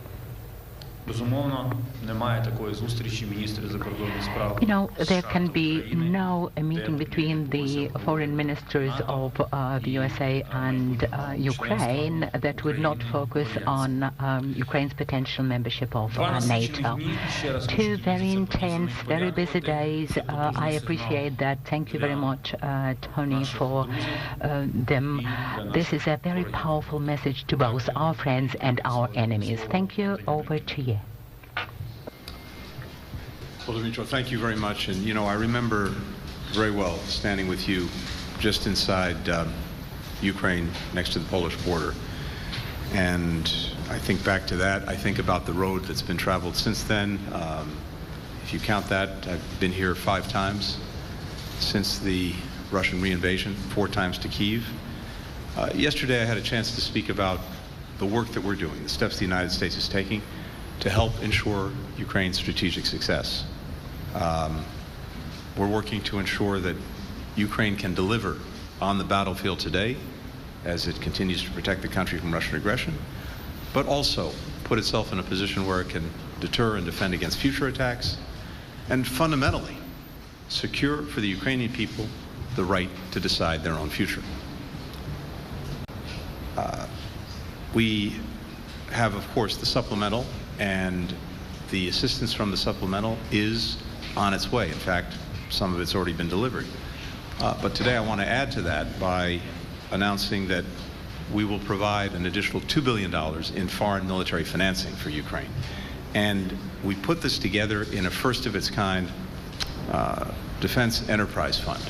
And it has 3 components. One is to provide weapons today.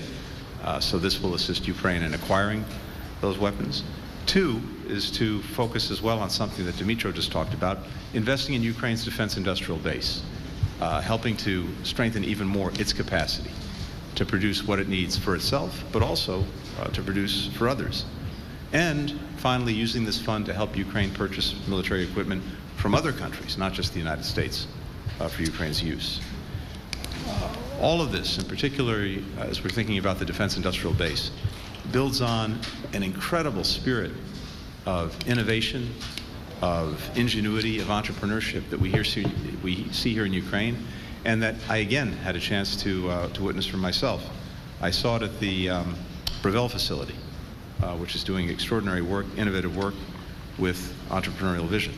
I saw it in the extraordinary work as well at the company producing world-leading prosthetics, and we saw it in the way that Ukraine has adapted to deal with the Russian onslaught against its agricultural enterprise, but the work that it's done to find ways around that and to continue to be a leading exporter of food and a breadbasket for the world. Of course, everyone's eyes are focused on the situation in the east and the northeast, and Kharkiv in particular. And so the newest support that I just announced, but particularly the $60 billion supplemental, we know is coming at a critical time. Ukraine is facing this renewed brutal Russian onslaught, and we see, again, senseless strikes at civilians, residential buildings. I emphasized to the President, in my conversations with the Foreign Minister, the substance of the work that we're doing to get the aid to Ukraine. We're rushing ammunition, armored vehicles, missiles, air defenses, rushing them to get to the front lines, to protect soldiers, to protect civilians. And on air defenses, as Dmytro said, this is, of course, a top priority. And we focused in our own conversations in detail on the work that we're doing to find more air defenses and to get them to Ukraine. And I can tell you that that, for us, is a matter both of urgency and priority. Another major issue that we talked about is the bilateral security agreement between Ukraine and the United States. And as you know, there are now 32 countries that have negotiated or will soon complete negotiations on these bilateral security agreements. Agreements that will sustain assistance to Ukraine for the next decade and enable it to build this future force that can deter aggression and defend against it. We've done very good, productive work between our teams on this. We're going to finalize the text, I think, very, very shortly. But the heavy lifting has been done, and we're there, and I imagine we'll be able to sign that agreement in a matter of weeks. And as I said, many other countries are doing the same thing. I think this demonstrates to Ukraine, but also to Putin, that many countries will be supporting Ukraine for a long time to make sure that, again, it can deter aggression and, as necessary, defend against it. As important as well is the economic progress that Ukraine is making. As I said, I saw firsthand some of the initiatives that have enabled it to continue to succeed economically, even under the most incredibly difficult circumstances. The fact that as a result of the Black Sea and as a result of pushing the Russian Navy out of the way, exports through the Black Sea are pretty much equal to what they were before the Russian re-aggression, that speaks volumes. The fact that Ukraine has found ways, with help from many of us, to find other export routes, whether it's Danube, whether it's across land. All of these things are helping Ukraine to maximize its exports. And I mentioned the extraordinary innovation we've seen in so many of its other enterprises. Finally, let me say that maybe the best word to describe Ukraine and Ukrainians in this moment is resilience. It's been truly extraordinary. The constant examples of bravery, determination, courage, resilience are here in every corner of society. And it's also a commitment on the part of Ukrainians, as I said, to write their own future, even as they're dealing with a very difficult present. And we see that, of course, from the soldiers. We see that from so many citizens. We see it from a dynamic civil society, which is one of the things that's at the heart of Ukrainian democracy. And here, pushing for the reforms necessary for Ukraine's eventual entry into the European Union, to NATO, that remains critical. Bottom line is this, for anyone who's tempted to bet against Ukraine, don't. It would be a big mistake. We've heard the same thing sometimes about the United States. Never a good bet to bet against us, never a good bet to bet against Ukraine. We've been through challenging times together. I have every confidence that together we will get through these difficult moments and together help build a country that is free, that's prosperous, that's secure, that writes its own future. Thank you, Excellency. We have a short time for a few brief questions. Let's start with Washington Post. Michael. Thanks very much to both of you. Secretary Blinken, the Biden administration has made clear it doesn't want Ukraine using U.S. equipment to strike onto Russian territory. The situation in Kharkiv, right on the border, is pretty dramatic right now, and it seems like your restrictions are making it very hard for Ukraine to respond to the Russian attacks, since a lot of them are coming from Russian territory. Does that ban make sense right now? And are you considering relaxing it? President Zelensky asked you yesterday for 2 Patriot batteries for Kharkiv. What do you say to that? What are your plans? Last, is there a chance of Ukraine negotiating an end to this war before the end of this year? Do you think that's something that would be desirable? And Minister Kuleba, how much of what you're seeing now on the front lines, the situation there, is caused by the delay in U.S. aid to Ukraine? And Secretary Blinken yesterday, and perhaps today, spent a lot of time talking about corruption in Ukraine and pushing you to do more about it. Do you agree with him that corruption remains a major problem in this country? And how much should Americans be worried about corruption when they are sending Ukraine aid? Thanks a lot. Great. Thank you. So, first, let me be very clear about one thing, which actually shouldn't require clarity, which is that the United States is committed to helping ensure Ukraine winning this war. And I think we've shown that through the extraordinary support that we've provided and that we continue to provide. We have not encouraged or enabled strikes outside of Ukraine, but ultimately Ukraine has to make decisions for itself about how it's going to conduct this war. A war it's conducting in defense of its freedom, of its sovereignty, of its territorial integrity. And we will continue to back Ukraine with the equipment that it needs to succeed, that it needs to win. On the Patriot batteries, as I mentioned, we are intensely focused on Patriots and other forms of air defense, and making sure that we can find them, bring them to Ukraine. Kharkiv, of course, is one urgent priority. There are others. All I can tell you is this is something we discussed in detail and that we're actively and urgently working on. Finally, in terms of negotiations, these, again, are decisions for Ukraine to make, not the United States or not any other country. So if, I imagine that if Putin showed any interest in seriously engaging in negotiations, I'm sure Ukrainians would respond to that. But what Putin is demonstrating every single day is exactly the opposite. But fundamentally, these are questions for Ukraine to answer. We've been very clear. We support Ukraine. We support Ukraine in its decisions. And there will not be, never will be anything about Ukraine without Ukraine.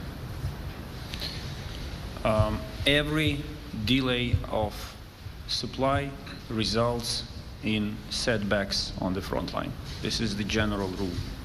So the answer to your question is yes. We appreciate the sincere commitment of the United States to compensate deliveries, delays in deliveries with new announcements and new deliveries. And this is why I so much emphasized the issue of timing in both our talks and in my opening remarks. But it doesn't apply only to the United States. I mean, every country, we encourage every country to make new announcements and to deliver on them. Because in the end, we have seen it hundreds of times.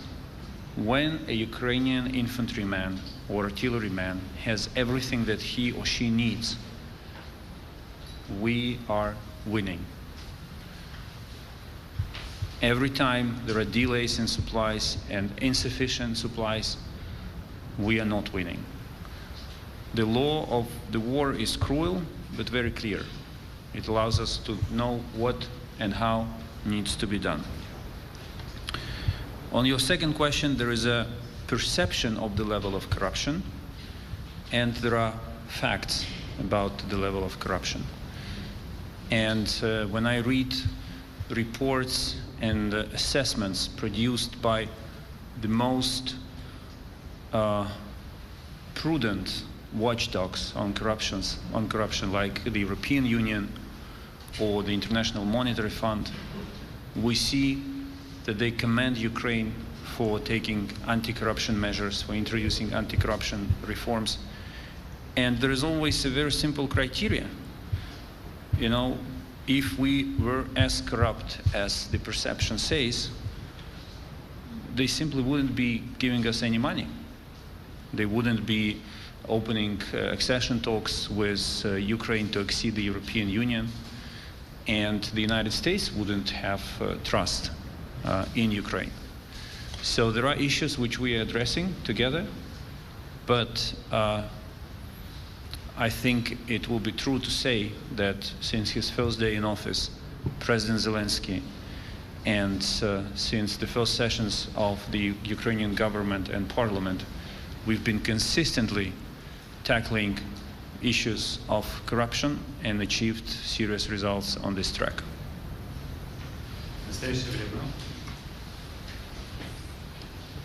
У мене запитання до пана Блінкена, якщо можна, до питання від колеги. Ви сказали, що Сполучені Штати не забороняють і не заохочують використання американської зброї. Or encourage the use of American armaments for hitting the Russian territory. Recently, David Cameron said that the UK would not object to using the UK armament to hit the territory of the Russian Federation. When will you be ready to follow suit? Thank you.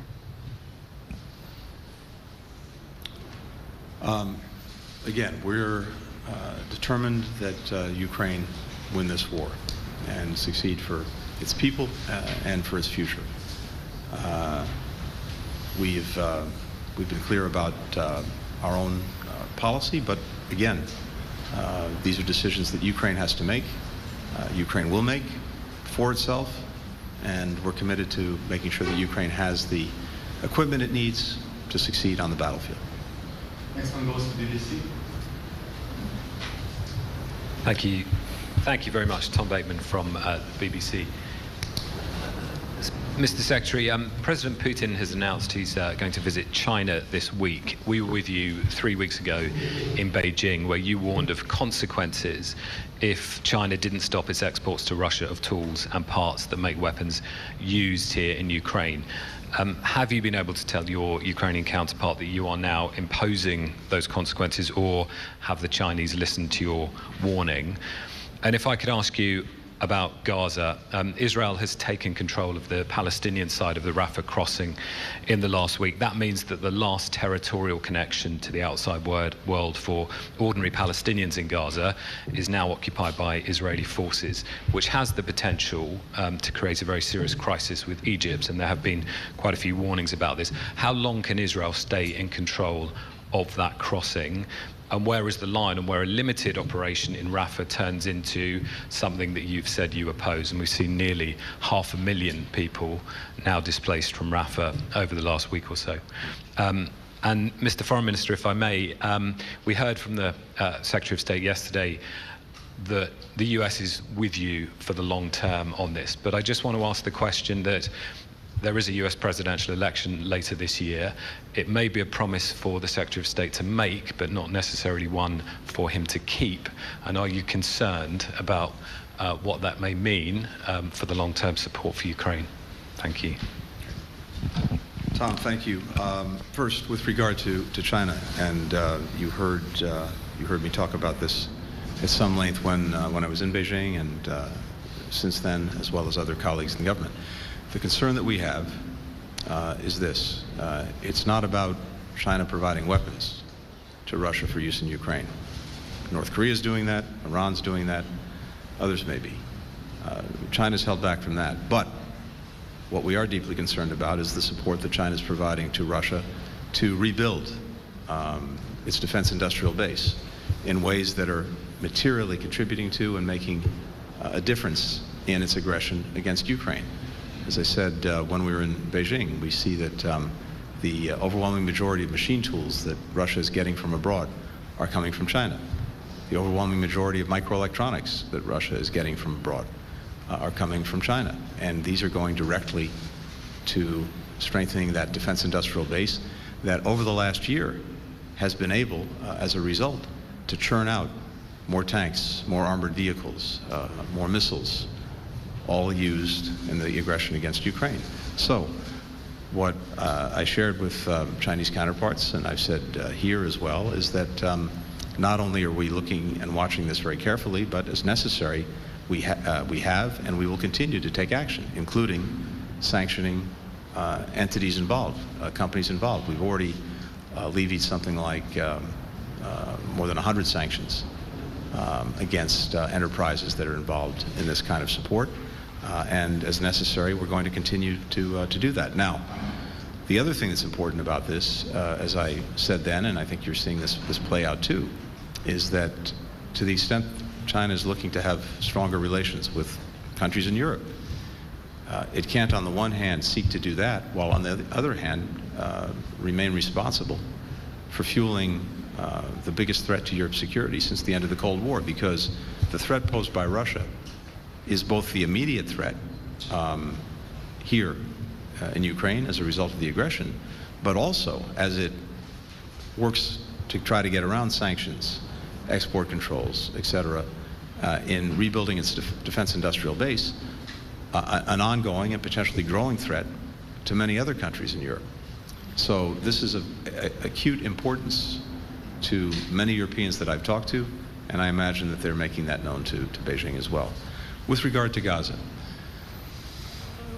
one of the deep concerns that we have is the impact of this limited operation that we've seen to date in Rafah on the ability to provide humanitarian assistance, because the two main points of access in the south, Rafah itself and Kerem Shalom, have been affected by the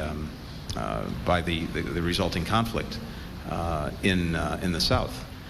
And we've seen at the very time when Israel was taking important and much needed steps to improve the provision of humanitarian assistance to Palestinians in Gaza, we've seen a negative impact on the fact that we have this very active conflict in the Rafah area. We also see Hamas firing at the crossings themselves, making it also more difficult. So in and of itself, we have this urgent problem of restoring the full operational capacity of Rafah and of Kerem Shalom to make sure that assistance gets in. Now, we're also seeing real progress in the north, where more is coming through, but what we don't want to see is a situation where we've basically reversed what's happened in recent months, where assistance was working its way through in the south, but very little was getting to the north, to have that reversed and have improvements in the north that are much needed and need to continue, but then to see steps backward in the south. More broadly, we've been very clear that when it comes to the future of Gaza, we do not support and will not support an Israeli reoccupation. We also, of course, do not support Hamas governance in Gaza. We know and have seen where that's led all too many times for the people of Gaza and for Israel. And we also can't have anarchy and a vacuum that's likely to be filled by chaos. That only underscores the imperative of having a clear, concrete plan for the day after the conflict in Gaza, in terms of governance, in terms of security, in terms of rebuilding Gaza for its people. And here, it would be important for Israel to focus on that as well. We have been doing a lot of work on this, as I mentioned the other day, with partners in the Arab world and beyond, over several months. But it's imperative that Israel also do this work and focus on what the future can and must be, because, again, it cannot and says it does not want responsibility for Gaza. We cannot have Hamas controlling Gaza. We can't have chaos and anarchy in Gaza. So there needs to be a clear, concrete plan, and we look to Israel to come forward with its ideas. Well, first, Secretary Blinken always keeps his word, and I know that if he cannot promise something, it doesn't mean that he's not working on it. He just gives his promises when he is confident that that he can deliver, and I sincerely appreciate it. Secretary mentioned the security agreement that Ukraine and the United States, our two leaders, presidents, will sign. And this is the document that will be signed not on behalf of the State Department or the Biden administration.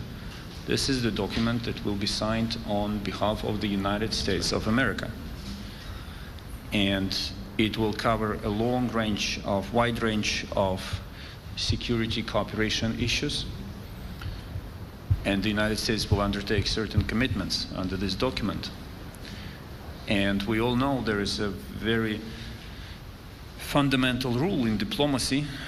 It sounds in Latin, pacta servanta sunt. Agreements must be implemented.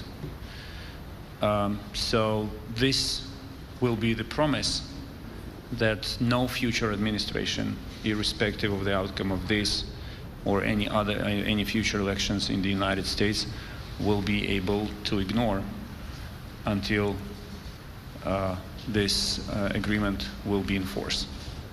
І останнє РБК, будь ласка.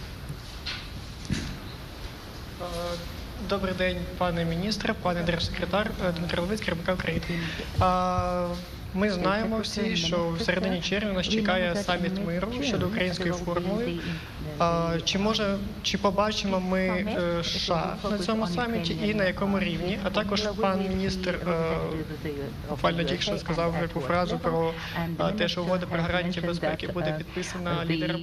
All right, so this press conference wrapping up final comments being given there in the native language, but we're taking a live look out in Kyiv, Ukraine, as Secretary of State Blinken is speaking with the Ukrainian Foreign Minister. We're going to a quick 2-minute commercial break. We'll be right back.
Welcome back to Live Now from Fox. Before the break, we were listening in as Secretary Blinken is currently in Kyiv, Ukraine, speaking with the Ukrainian foreign minister. It's his first trip to Kyiv since Congress passed that huge military aid package last month. The visit comes at a key point in the Russian conflict. Fox News senior foreign affairs correspondent Craig Palkett catches us up. It's being called one of the most dangerous times for Ukraine since the start of its war with Russia. Moscow's military smashing into the country's northeast, taking 50 square miles of land, several towns, closing in on the country's second biggest city of Kharkiv. As hard-hit Ukrainian forces, short on guns and ammo, fight back with everything they can muster. And thousands flee for their lives. Bombs are flying. Rockets and bombs hit 5 or 6 houses. Into this crisis came Secretary of State Blinken, the first visit of a top U.S. official since the long-delayed $61 billion military aid package was okayed by Congress and President Biden last month. President Volodymyr Zelensky showed gratitude. For our warriors, thank you that you came, especially these days, to support Ukraine. Thank you for this signal. Blinken trying to reassure.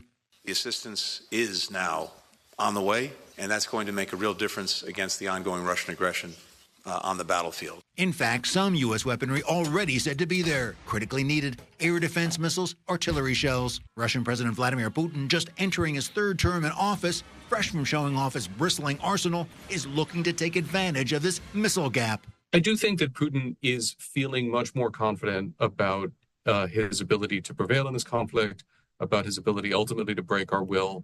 As Putin gets his house in order, axing his longtime defense minister, arresting other officials for corruption, heading off to Beijing to meet with allied Chinese President Xi Jinping. And Secretary Blinken, he rounded out his day in Kyiv, heading to a music venue where he played, appropriately or not, Neil Young's classic, Rockin' in the Free World. Former Ukrainian President Viktor Yushchenko is a little tougher on the U.S. than Zelensky, calling the delayed American military aid a, quote, colossal waste of time, which allowed Putin to inflict more suffering in the war. We'll see. In London, Greg Palkott, Fox News. Greg, thank you so much for that update. As we go to our final break of the hour, giving you a live look out in New York City. Very cloudy and overcast conditions this Wednesday morning, rain even in the forecast. When we come back, getting the very latest on former President Donald Trump's hush money trial and having live analysis with trial attorney Jeremy Rosenthal. We'll be right back in just 2 quick minutes.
Welcome back to Live Now from Fox. I'm Jeanne Francine. As we continue with your top stories and headlines this morning, giving you a live look out in New York City. The long-awaited moment in former President Donald Trump's New York trial has come. Trump attorneys grilling Michael Cohen, trying to discredit the key witness against him. Fox News correspondent Connor Hansen with more from New York.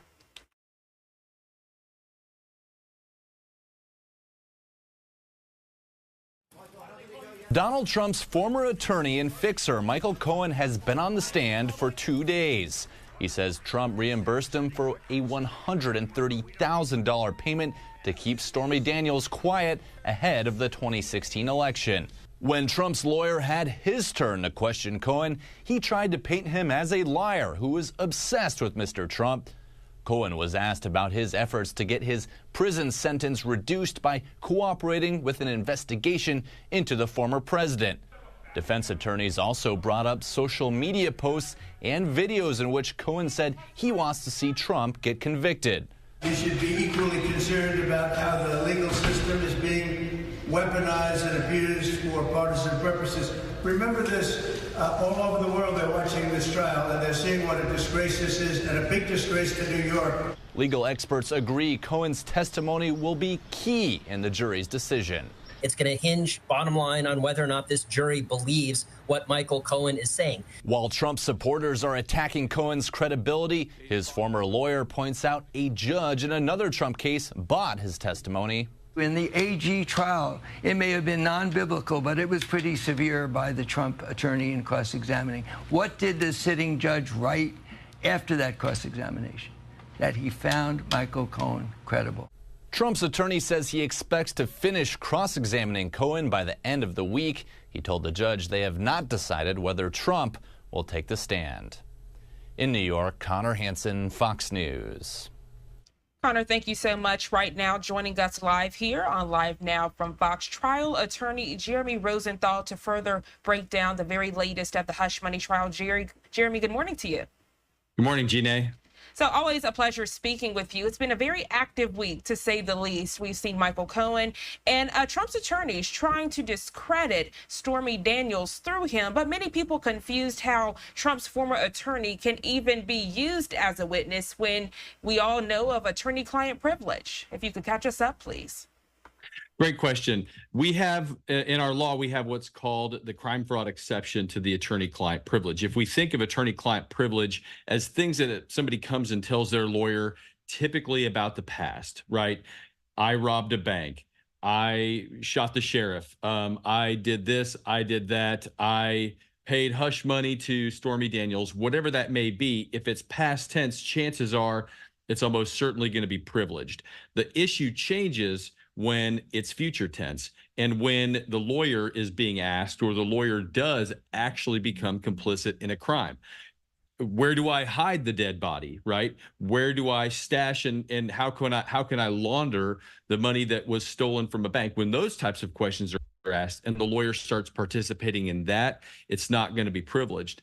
In this case, what they're saying is that Michael Cohen was a part of the crime, and Michael Cohen has already pled guilty to tax fraud, to bank fraud, to perjury. He's already pled guilty in connection with much of this plot. So what the argument here is that it's not privileged for that reason. Great points you're making, and with him already pleading guilty to those charges you just mentioned, do you think it discredits him as a witness where people will think, well, he's already been found guilty of all these other things, we might as well not believe him now? That's right. And in this case, so what we saw yesterday was, if we want to put this in football terms, right, because in Texas, everything is about football and football terms. That's the language people speak here, right? You're taking what the defense is giving you, right? Michael Cohen has pled guilty to all these offenses. Not only that, he's put on social media all these other things about, I want to see Trump in jail. He's got pictures of himself with shirts that he's making. So he's given the Trump team all these things to work with. And the Trump team yesterday did their best to sort of take those things, right, to kind of bludgeon him with it, a really frontal attack. But the key here is this. There are arguments and there are cross-examinations that feel really good and that the lawyers like and that the client likes. And then there's cross-examinations that win. And I don't know that it's necessarily the same thing. I think that Trump and his team have to do a little more here than liar, liar, pants on fire when it comes to Michael Cohen. They're going to have to take these untruths and link them to this case. Why is Michael Cohen lying about this case? Show us somewhere in these documents, show us somewhere in these records that he's being untruthful, because the prosecution has spent the better part of the last 3 weeks getting ready for this day and corroborating Michael Cohen before he even takes the stand. So just like the judge in that thing that we just saw found Michael Cohen credible, he did it because of the paper trail, not because he likes Michael Cohen. I don't know that anybody likes that guy. So you can beat up Michael Cohen all day long. You got to bring it home. And if you don't do that, I don't know if you're really accomplishing anything. Jeremy, always a pleasure speaking with you here on Live Now with your expertise and perspective. Is there anything else you'd like to add before we let you go? We know that there is a brief pause today in the hush money trial, but it will resume tomorrow. This thing is wrapping up. The prosecution has indicated that this will be their last witness. We'll see if Donald Trump calls any witnesses. They did have an expert on campaign finance, which for the lawyers, that's actually maybe a pretty decent angle towards an acquittal or a lesser charge towards a misdemeanor. We'll see how that sort of plays out. But this thing is kind of wrapping up, and it's been a long sort of a slugfest here. We'll see if that continues. The lawyers in this case are having a couple days break, which is never good, right? To let the lawyers kind of sharpen their knives as if they've needed time here for Michael Cohen. So I would expect to see a lot of fireworks on Thursday when this thing resumes. We'll definitely be keeping a close eye. Again, Jeremy, thank you so much for waking up with us here on Live Now from Fox. You enjoy the rest of your day. Thanks, you too, Jeanne. Thank you. The time now 8:01 on the East Coast. And as we continue with your top stories and headlines this Wednesday morning, right now we're going to head out to Florida, checking in with our content partners over at Fox 35 Orlando. It is a storm alert day. There have been the concerns of severe weather, tornado watches, and tornado warnings. Also giving you an update with that deadly bus crash that happened yesterday carrying those migrant workers. I see their meteorologists at the weather wall right now. Let's check in with them now. So where it's raining now, it could be raining for the better part of the next hour, really laying down some numbers, some high rainfall totals. And there's more back toward the west. Look at Tampa right now, up around New Tampa and Lake Magdalene and Zephyr Hills and Wesley Chapel, absolutely pouring. We're going to see this action moving eastward into Osceola County and Brevard County before the morning is out. Look at that, over 3 inches of rain for our weather spotter, Denise McClincy in Port Orange. Weather spotters, drop me a line. Let me know on our weather spotter email how much rain you've had, and I'll share your numbers as they come in. That's very helpful for us as well. Okay, in the big picture, we've got a cold front back here in Alabama and Mississippi that'll move through late today, clearing the decks for a quiet Thursday and Friday. But in the meantime, see these storms back here developing in the Gulf? This is going to work toward Ocala later this morning into the afternoon, and it could be severe because it's going to heat up with that beautiful sunshine happening there in Ocala right now. So we'll watch it here with our future radar and track these future storms. Look at all that rain potential on the way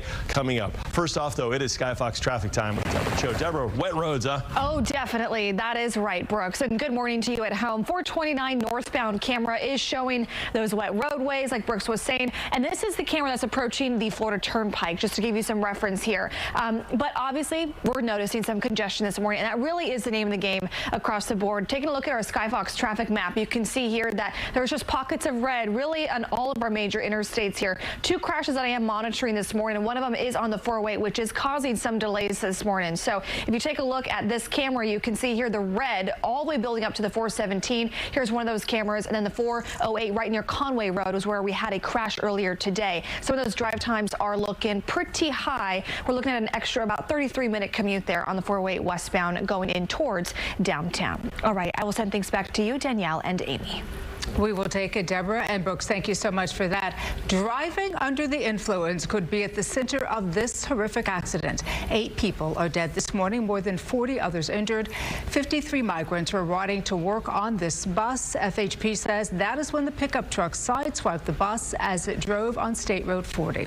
The suspect, Brian Howard, will make his first appearance in court today. FHP says he was driving under the influence. This crash, believe it or not, happened just before 7 o'clock in the morning yesterday. And Fox 35's Morgan Parrish is live this morning in Marion County. And Morgan, not his first run-in with the law, and we're expected to see him in court pretty quickly here.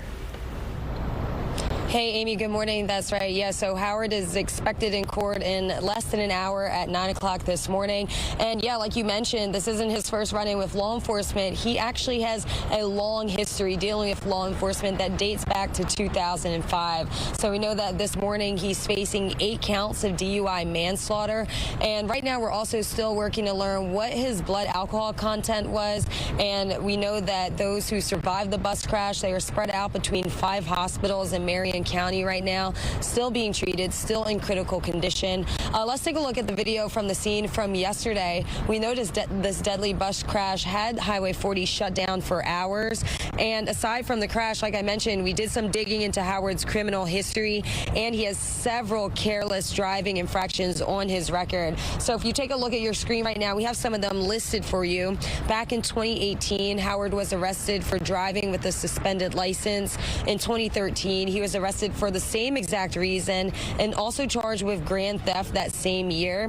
And then in 2006, he was also charged with leaving the scene of the crash. The list goes on with several other charges. Now, we also learned that those on board the bus yesterday, they were all from Mexico, and we were told that the oldest was 31 years old with 2 young children.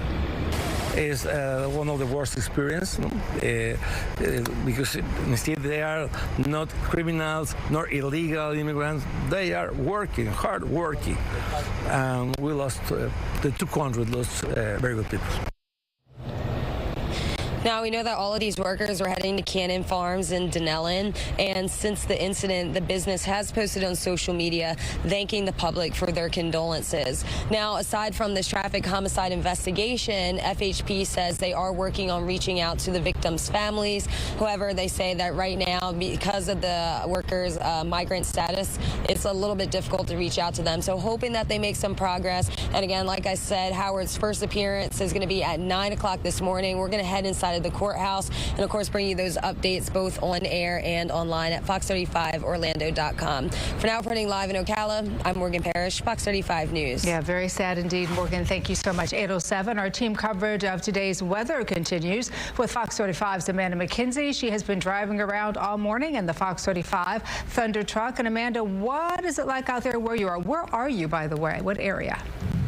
We are leaving New Smyrna Beach area, driving southwest on the 415, and what I can show you on our monitor here is that you see this band of storms. Well, a lot of northern Volusia County is now clear. They're getting a little bit of a break from all of that rain. So we are traveling southwest, following that band of storms through Seminole and Orange counties to see what the roads will be like in that area. But when we were in Volusia County earlier today, we saw so many lightning strikes. The lightning in the sky was just like one of those fireworks shows that you would see go off, and then it would be shortly followed by the clasp of thunder. A lot of rain downpouring throughout the morning. So folks waking up right now, definitely going to be wet outside with the roadways.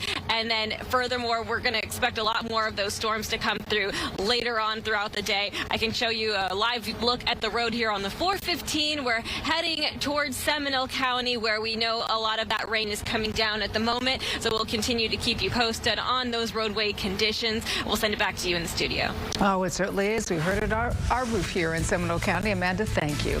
Still ahead on Good Day Orlando this morning, we are telling you. All right, and we appreciate our content partners over at Fox 35. A very busy morning out here in the Sunshine State as they are tracking severe weather, the threat of tornadoes, but also giving you that tragic update as it relates to that deadly bus crash that happened in Florida that was carrying those migrant workers. Now at 8:09 on the East Coast, we're going to go to our first 2-minute commercial break of the hour. We'll be right back.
Welcome back to Live Now from Fox, and good morning to you. If you're just now tuning in, I'm Jeanne Francine. As we continue with coverage this morning on your Wednesday, I want to transition to an event underway in Washington, D.C. Members of the U.S. Naval Academy's first-year class are testing their ingenuity, perseverance, and ability to work together as they attempt to scale a granite monument coated with a thick layer of vegetable shortening.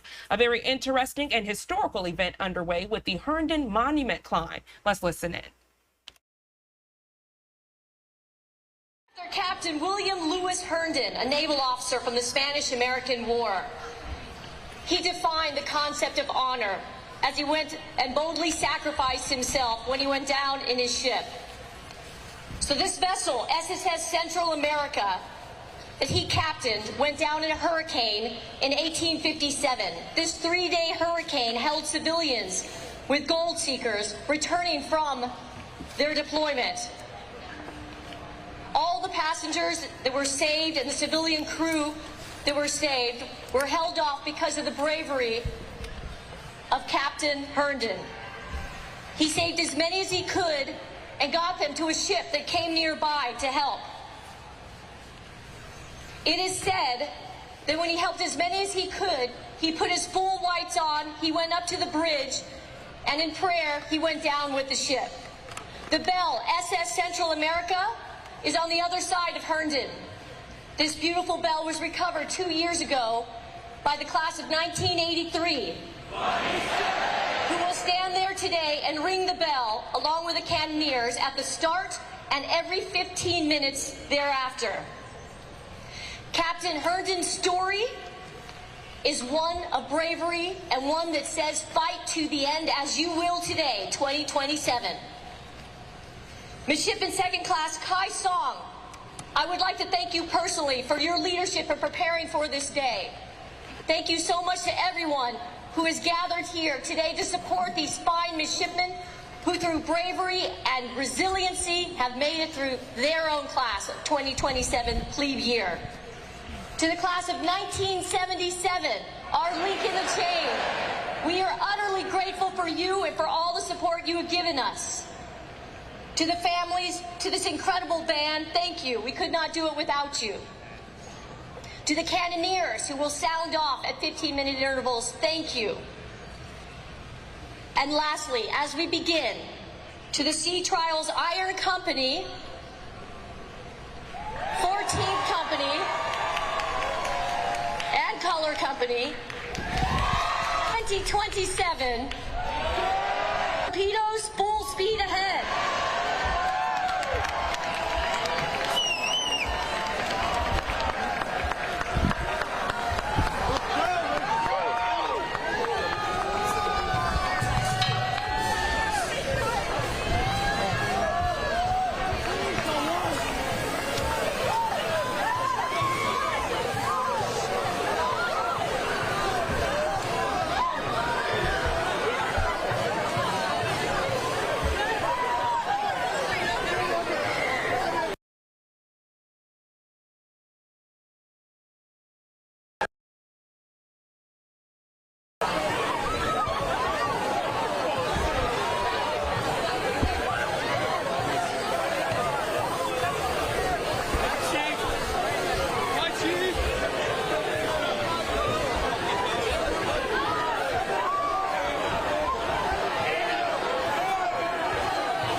if you're just now tuning into Live Now from Fox, you might not know what you're looking at. We're live in Annapolis, Maryland for the Herndon Monument Climb. Members of the U.S. Naval Academy's first-year class are testing their ingenuity, perseverance, and ability to work together.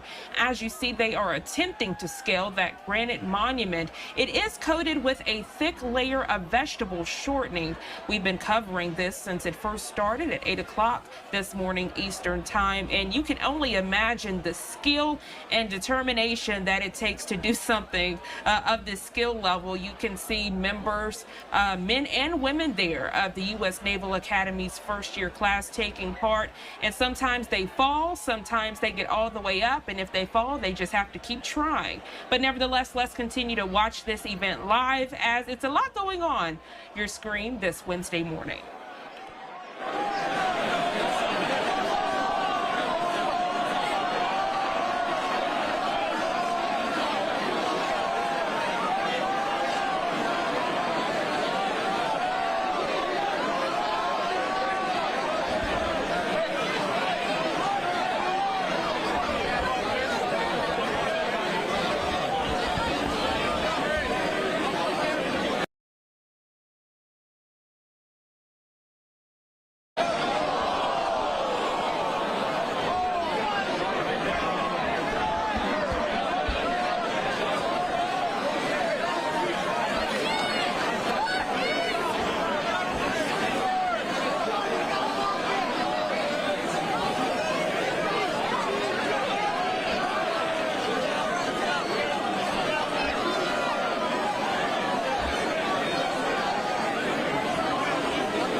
If you're just now tuning into Live Now from Fox, good morning to you. You are taking a live look out in Maryland as the Herndon Monument Climb is underway. Members of the U.S. Naval Academy's first-year class taking part, and you can see progress is being made.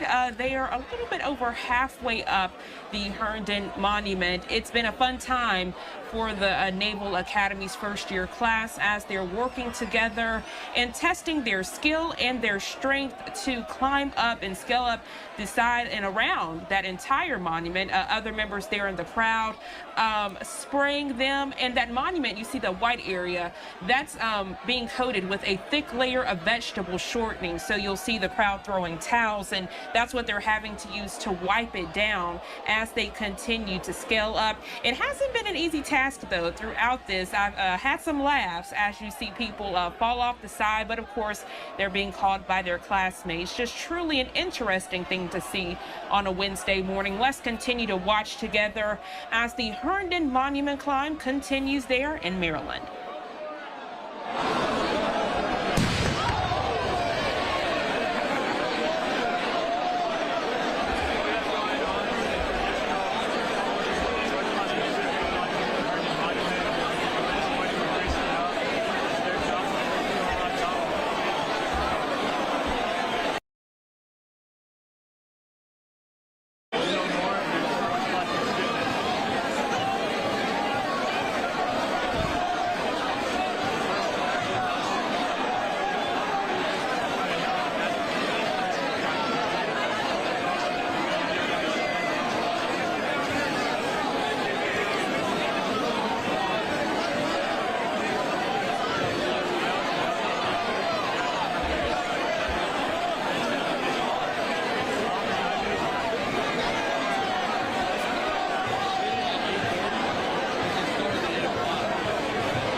If you're just now tuning into Live Now from Fox, good morning to you. I'm Jeanne Francine. Now, 9 minutes from the top of the hour, the shot just went black, but it is back now. Just when you think they are about to get to another level, some people fall. Truly an interesting event to see on this Wednesday morning. You're taking a live look out in Maryland at the Herndon Monument Climb. Members of the U.S. Naval Academy's first-year class are scaling that granite monument that's coated with a thick layer of vegetable shortening, all with the crowd cheering and yelling, and then rags being thrown in so they can wipe off the shortening on the monument. And then you can see water hoses being sprayed as well. So as this continues to unfold, just wanted to update the viewers who are just now tuning in. Let's continue to watch live.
So just as you think some leeway is being made, there they go falling. And if you look at the guy's face that was zoomed in on there at the bottom, you can imagine the strength it takes to keep everyone there scaled against the Herndon Monument. And then you can only imagine as people fall, what they're thinking. My goodness, we have to hold on a little bit longer. Now, 4 minutes from the top of the hour, I can tell you all this is not a quick process. Last year, scaling the Herndon Monument in full took about 2 hours. We're almost at the 1 hour mark. It started at 8 o'clock this morning Eastern time, now 8:56 on the East Coast. So 4 minutes from that 1 hour mark. But we'll continue to watch. I'm sure as they fall, they figure out new techniques, learning what did work and what didn't work. So we do see that they are making progress scaling the monument yet again. So let's continue to watch as all of this unfolds.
All right, it seems like this feed keeps jumping to black. No idea why, but if you're just now tuning in, good morning to you. I'm Gina Francine. We are live in Maryland as the Herndon Monument Climb is underway with members of the U.S. Naval Academy's first-year class. They are scaling that granite monument coated with a thick layer of vegetable shortening. It has not been an easy task. Just when you think they are making some leeway, they fall again, and you can only imagine what the people on that first level are dealing with. Look, the photog zooming in on that guy there, and he just looks like he's in a lot of pain. You can see his face, having to hold all of these people up, and just when you think it might be done, you're back at square one. Now, this event last year took a little over than 2 hours, and we're now hitting that 1 hour mark.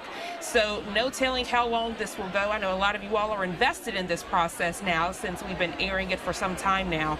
We're going to go ahead and go to our first 2-minute commercial break of the hour now at 9:05 on the East Coast. And when we come back, continuing to watch this live event unfold.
Welcome back to Live Now from Fox, and the action still underway there in Annapolis, Maryland, as we are following this exciting event, the Herndon Monument Climb. Members of the U.S. Naval Academy's first-year class testing their strength, ingenuity, perseverance even, as they are working together to scale this granite monument. If you're just now tuning in, you might be wondering, well, what was that white stuff on it? Well, it's coated with a thick layer of vegetable shortening. So a lot of things going on, making it hard for them to do so. You can see they're being sprayed with water.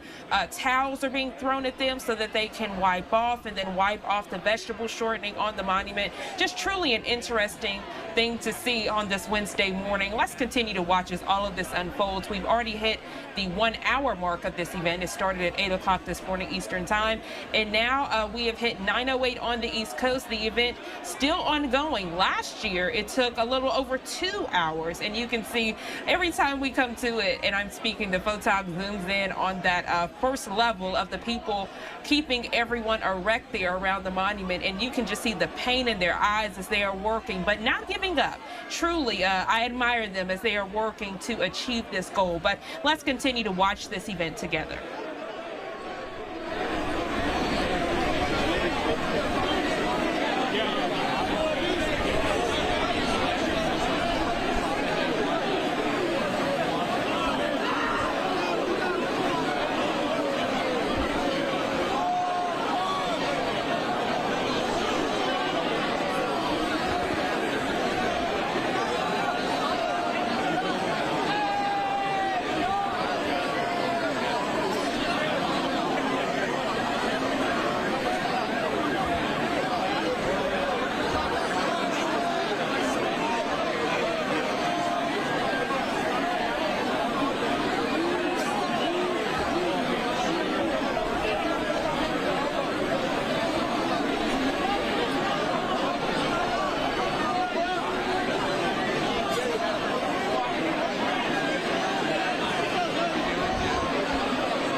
So things getting a little hard there. If you're just now tuning in, good morning. A live look there in Annapolis, Maryland. The Herndon Monument Climb underway. Members of the U.S. Naval Academy's first-year class are working to scale that granite monument that's coated with a thick layer of vegetable shortening. And if you think that's the hard part, you can only imagine with all of the other elements they're dealing with. That guy right there, they just zoomed in on him. He's spitting water out of his mouth as water hoses are being used to spray those participating, towels being thrown so they can wipe themselves off.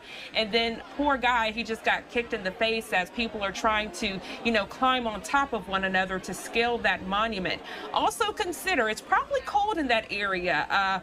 There were overcast conditions and concerns of rain and severe weather. So it's not the warmest on this Wednesday, and people are there in their bathing suits. Now they're doing a little crowd surfing there, something that you would see at a concert. But everyone there in good spirits. They know this is no easy task, but they are working together, as last year it took a little over 2 hours to complete this. So of course they are trying to beat that time, but now at 9:17 on the East Coast, we're almost at an hour and 30 minutes. We've surpassed that hour 15 mark. So just a lot going on as they are working to get that second layer steady. Let's go ahead and take our second 2-minute commercial break of the hour, and when we come back, continuing to watch live the Herndon Monument Climb.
Welcome back to Live Now from Fox. Good morning to you. If you're just now tuning in, I'm Jeanne Francine. I thought I was going to have some hopeful news for you when we came back from break, but they're still where they were before we went to break, still trying to get that level solidified so they can continue to scale the Herndon Monument there. It is coated with a thick layer of vegetable shortening, so you can only imagine how slippery it is. Then with the elements of water, you see Naval Academy members there. It's the first-year class. They're linking arm in arm to try to keep it steady, but you can imagine how hard that is being soaked in water trying to do so. Then on top of that, the element of weather conditions, very overcast there in Annapolis, Maryland this Wednesday morning. The sun covered by clouds, so you don't really have the element of sunlight to dry you off and kind of warm you up, and you can only imagine how cold that granite monument is against your skin. So no easy task, but you know, the U.S. Naval Naval Academy taking pride in this, as this is something that is a tradition there. And, you know, before they go out to serve the country, it's something they take pride in with their classmates, as you never know where they'll be around the country. This is some of the final moments that they get to spend together, men and women taking part. And it's something you don't get to see every day, but definitely something that's interesting that you're getting right here on Live Now from Fox. Let's continue to watch live as all of this is unfolding. That guy there getting a drink of Gatorade. I can only imagine how much energy he needs there on that bottom row to keep everyone erect above him. So, hey, even though it didn't really get in his mouth and got all over his body, the Gatorade will be absorbed some kind of way. So let's continue to watch this event unfold. And of course, I'll be giving you some live analysis throughout before we go to breaks.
I was really rooting for them. I was like, okay, we're making some leeway, and then London Bridge falling down, the nursery rhyme we all know. And, you know, this is no easy feat. If you're just now tuning in, good morning to you. You're taking a live look out in Maryland. The Herndon Monument Climb underway with members of the U.S. Naval Academy's first-year class.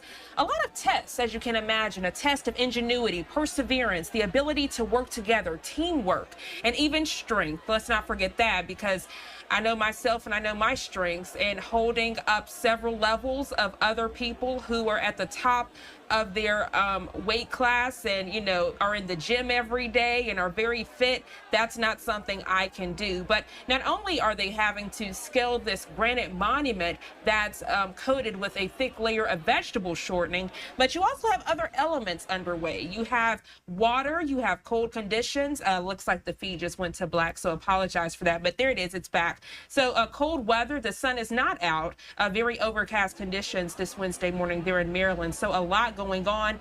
And then you'll see the crowd, they'll throw towels at those participating so that they can try to dry off and try to wipe off the next level of vegetable shortening. So a brief break there as they are working to try to get that level intact again, and then we're going to black. So a perfect time to go to a quick 2-minute break, our third of the hour. But when we come back, continuing with this extensive coverage of the Herndon Monument Climb.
Welcome back to Live Now from Fox. I'm Jeanne Francine. The climb continues. You're getting a live look there in Annapolis, Meriden. The Herndon Monument Climb underway with members of the U.S. Naval Academy's first-year class. I was about to say, I think I spoke too soon, but you know what? They're holding on. They're holding on strong. Getting some historical updates with this. I know you all love to know when did this start? Why is this even going on? And myself and my producer Darcy are working to get that. So this climb actually dates back to the 1950s. It didn't always start with them scaling a monument coated with vegetable shortening. At one point, it was just them scaling the monument by itself. That within itself was a task, and I'm sure you're at home thinking, yeah, that would be a task for myself as well. But then in the 70s, they decided to put the vegetable shortening on it. Now, if you can believe this, I'm not joking, the fastest time to scale this monument with vegetable shortening was 20 minutes. Yes, you heard that right, 20 minutes. Meanwhile, it's now 9:30 on the East Coast, and this class is at the hour 30 mark. So no idea how previous classes scaled this in 20 minutes, some superhuman abilities to do that. Nevertheless, we continue to watch this year's class do it with all of the elements against them. You have cold conditions against that granite monument there, no sunlight, as very overcast and rainy conditions have been out in that area this morning. You have people being sprayed with water hoses, and then you have towels being thrown so they can kind of dry themselves off. And you can see how the towels are being thrown right there on your screen. And, you know, that's happening so that people can, you know, dry themselves off. But with that being thrown in your face, you can only imagine how it can distort you seeing what's happening. So a lot going on. It's very compelling, very interesting to see this Wednesday morning. Let's continue to watch. And we are rooting for them. You know, we appreciate our military. We appreciate, you know, them going out protecting us and doing their duty. And it's something we don't take lightly. And as they continue with this tradition of camaraderie and perseverance and working together, we do feel it's important to share that with you as you watch here on Live Now. Let's continue to watch this unfold. Again, we are rooting for them, hoping they can scale this granite monument. Don't know if they'll beat last year's time, which was 2 hours, but maybe they can. You never know. We'll watch it together.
Oh my goodness.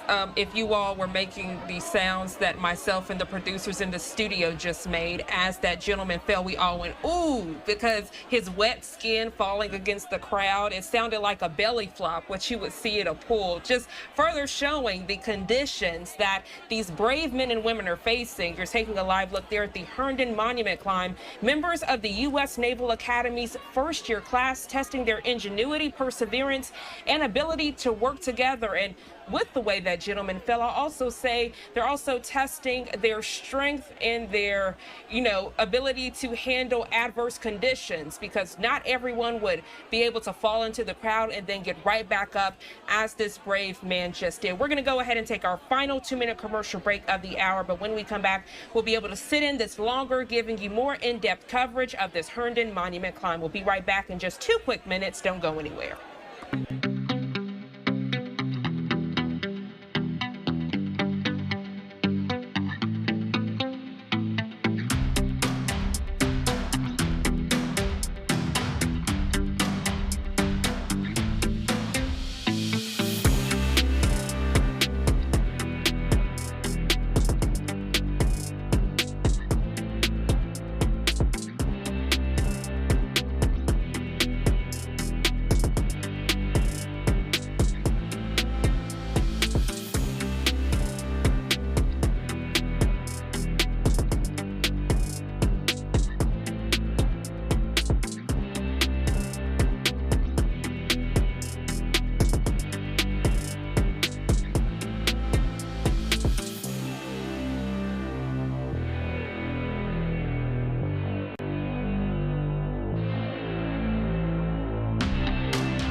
Welcome back to Live Now from Fox. We are invested here at our Live Now from Fox studios, giving you a live look there in Annapolis, Maryland. The Herndon Monument Climb is underway. Members of the U.S. Naval Academy's first-year class testing their strength, perseverance, teamwork, a very important thing to have, as men and women of that first-year class have come together to scale this granite monument coated with a thick layer of vegetable shortening. If that's not hard enough, you have to hold your class members up. You have towels being thrown so you can dry off. You're being sprayed with water hoses. The sun is being covered by clouds, so you can't really rely on that to warm you up. So only imagine how cold that granite monument is. But hey, these brave men and women are about to graduate and serve their country, and they want to have a final hoorah before they do, and we definitely support them doing so here on Live Now. Let's continue to watch all of this unfold. I will say, from the very beginning, I was wondering how long this would take, because last year it took about 2 hours and 30 minutes. Now at 9:43 on the East Coast. It started at 8 o'clock this morning Eastern Time, now 9:43. We are almost at that 2-hour mark, and I know they were trying to beat the time of last year's class, but you never know. They could do it at 1 hour and 58 minutes. You never know, but we'll be watching this together, seeing all of this unfold live, raw, and unfiltered with the Herndon Monument Climb.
All right, so if you're as excited as I am, they have officially reached another layer of that vegetable shortening. That's that white layer that you see there on the Herndon Monument. So towels will be thrown so they can wipe it off. They must have heard me say that they were approaching that 2-hour mark, which is how long it took the previous class. But you see him wiping the shortening off there. They are making some leeway as they continue to scale this Herndon Monument. Just truly spectacular to see. I'm sure you didn't expect to see this as you were tuning in this Wednesday morning, but of course here on Live Now from Fox you get all top stories, breaking news events, and live events. This one happening live in Maryland. I'm Jeanne Francine. Let's continue to watch this live, and then pretty soon you'll be hearing Stephanie Quinn. She will be taking over, continuing with other top stories of the day.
Welcome to Live Now from Fox. If you're just tuning in at 9:54 Eastern, 64 Pacific, we are bringing you a live stream from Annapolis, Maryland. This is a very unique and very special tradition happening right now. This is called the Herndon Monument Climb. So what you're taking a live look at are members of the U.S. Naval Academy as they work to scale up this monument right here. And what's so unique, what is so challenging, is that the monument right there is actually greased by vegetable shortening, obviously making it incredibly slippery. So what needs to be done are people, oh my goodness, you could see a lot of people just falling down, and you know that is a concern right here again as they are really battling the elements. We're talking about fire hoses. You can see them being sprayed by water. We're also talking about, as you can imagine, a very greasy, a very slippery monument as they are trying to work together almost to build a human pyramid around the monument to scale to the tippy top. And what the goal is to place a hat at the very top of this monument to replace a previous hat, signaling the end of these folks' journeys as plebes. Again, this is all part of the beginning of commencement week right here. So you can see a large amount of folks right there. Again, they are in the class of the U.S. Naval Academy. They are trying to work together to scale this monument right here, getting to the very top. Their goal, again, is to replace the hat that is currently placed on the very top of that monument with their own. Again, taking a lot of teamwork, a lot of strategy. You can see the very top of that monument right there coated in white. That is the vegetable shortening. That is how thick they have applied the vegetable shortening. So what they're trying to do is degrease that monument as they work to climb on the shoulders of others and scale. This is a tradition dating back to 1950. So again, this is a tradition with the U.S. Naval Academy that has been with us for decades now. They did not start greasing the pole, though, until much later on, about 1970 or so. And the whole goal is to beat the time of the previous class. The previous class scaled the monument in 2 hours, 31 minutes, and 51 seconds. This all started at around 8 a.m. Eastern time, so they're coming up on the 2-hour mark. So again, we're going to just continue to peer in. And again, we do have live streams from all around the world. Here in the United States, sometimes these live streams go in and out, and that is just the nature of live, raw, unedited video streams. We are seeing this unfold in real time alongside you. We're going to pot up the sound and listen in as we continue to celebrate this U.S. Naval Academy tradition. Very unique, very interesting. We're cheering everyone on, hoping they can beat the 2-hour, 31:51 time from the last class. Let's take another listen in.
All right, so if you're now joining us at 10 a.m. Eastern, 7:01 Pacific, you're taking a live look at a decades-long tradition known as the Herndon Monument Climb. So this involves members of the U.S. Naval Academy, the top people of their class right here. And what they're trying to do is, I'm going to give you another look just to give you a different perspective of the very same event. But take a look at this. This gives you a bit of a better look right here, as you can see this granite monument right here. So the goal of this tradition are that members of the U.S. Naval Academy work together to scale to the tippy top of this monument. And it's a little hard to make out, but there's actually a hat at the very top of this obelisk right here. The goal is to replace that hat with a new hat, marking kind of a changing of guards, so to speak, with the different classes.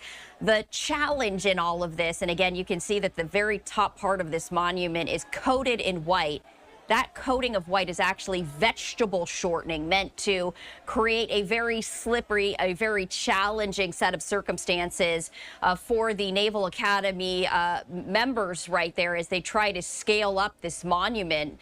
And again, you can see that they are standing on the shoulders of their fellow classmates right there, trying to get one lucky person up to the tippy top. So this is a race. This is a climb that happens every single year. Again, this is a tradition. First-year students at the academy, these are the people who are involved. They are expected to work together to scale this monument, and again, with an upperclassman combination cover. So again, the monument typically greased by the upperclassmen with as much as 50 pounds of vegetable shortening. The first-year class members have to scale on top of it. This is all to kick off commencement week right there. But again, the last year's class did all of this in 2 hours, 31 minutes, and 51 seconds. We are now just over the 2-hour mark. So again, it is unclear as to whether they are going to manage to beat the class of 2023.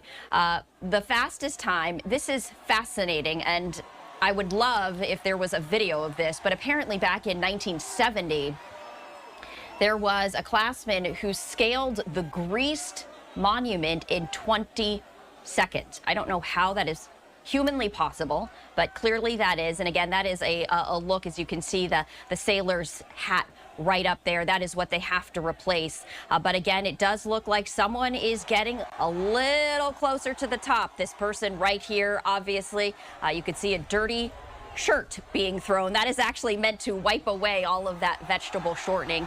He did it. Let's pod up the sound. Let's listen in.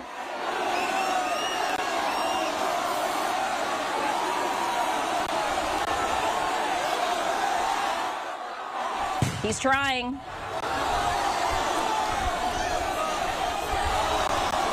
He needs to replace that old hat. Let's see if he can do it.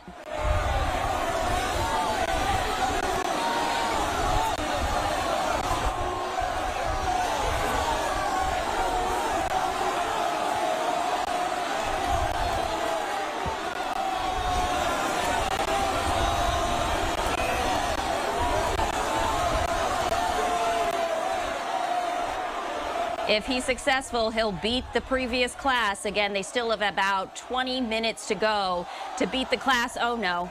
Oh, no. Come on, people. You can do this. He needs to replace that sailor's hat. He needs to do it. You can see he has the new hat in his mouth. They are working together, but again, they need to beat 2 hours, 31 minutes, and oh my goodness, this is so disappointing. They almost did it, though. So we're going to watch them as they continue to do this, because again, this entire climb is going to continue until they are successful. I'm taking a look at some of the previous times. Back in 2021, it took 3 hours, 41 minutes. Oh, goodness. It's so disappointing. He was so close. So close. We're going to hang on as they regroup. We are going to step away for a 2-minute break, though, as the members of the U.S. Naval Academy regroup alongside us on this Wednesday morning at 10:06 Eastern, 7:06 Pacific. We're going to head right back to Annapolis, Maryland in 2 short minutes as we cheer on the first class of the U.S. Naval Academy. We'll be right back.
Welcome back to Live Now from Fox. I'm Stephanie Quinu. Time right now is 10:08 Eastern, 7:08 Pacific, and we want to head straight back to Annapolis, Maryland, where a very unique tradition is happening right now. This is known as the Herndon Monument Climb. The point being that the first class of the U.S. Naval Academy is trying to replace that old sailor's cap with the new one. And we're going to take a listen to see if they can do that. We can see yet another attempt. This is the second closest attempt that they've gotten to right now. Again, this is to mark the beginning of commencement week, as these are first-year classmen trying to replace the upperclassman hat. And again, you can see this member right here holding on to that new hat as he is trying to scale a vegetable shortening laced monument. He was so close, or there was someone who was so close. Let's listen in, see if they're successful.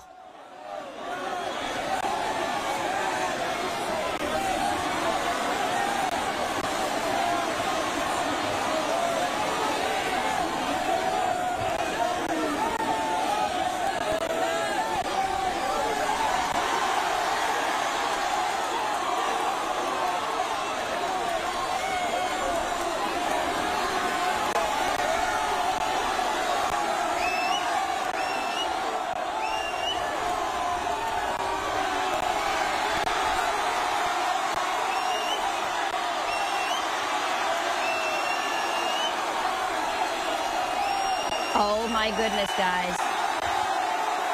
Victory is theirs. 2 hours, 10 minutes. They have finally replaced that old sailor's cap. Bravo. Bravo to them. Let's listen into this victory, hard work, exhaustion, strength. This is teamwork. Now, this is a team building exercise. What a beautiful sight to see for them, and really for anyone who has hung with us as we have seen the highs and the lows of the attempts to try and scale this vegetable shortened laced monument. And we've seen it. It's happened.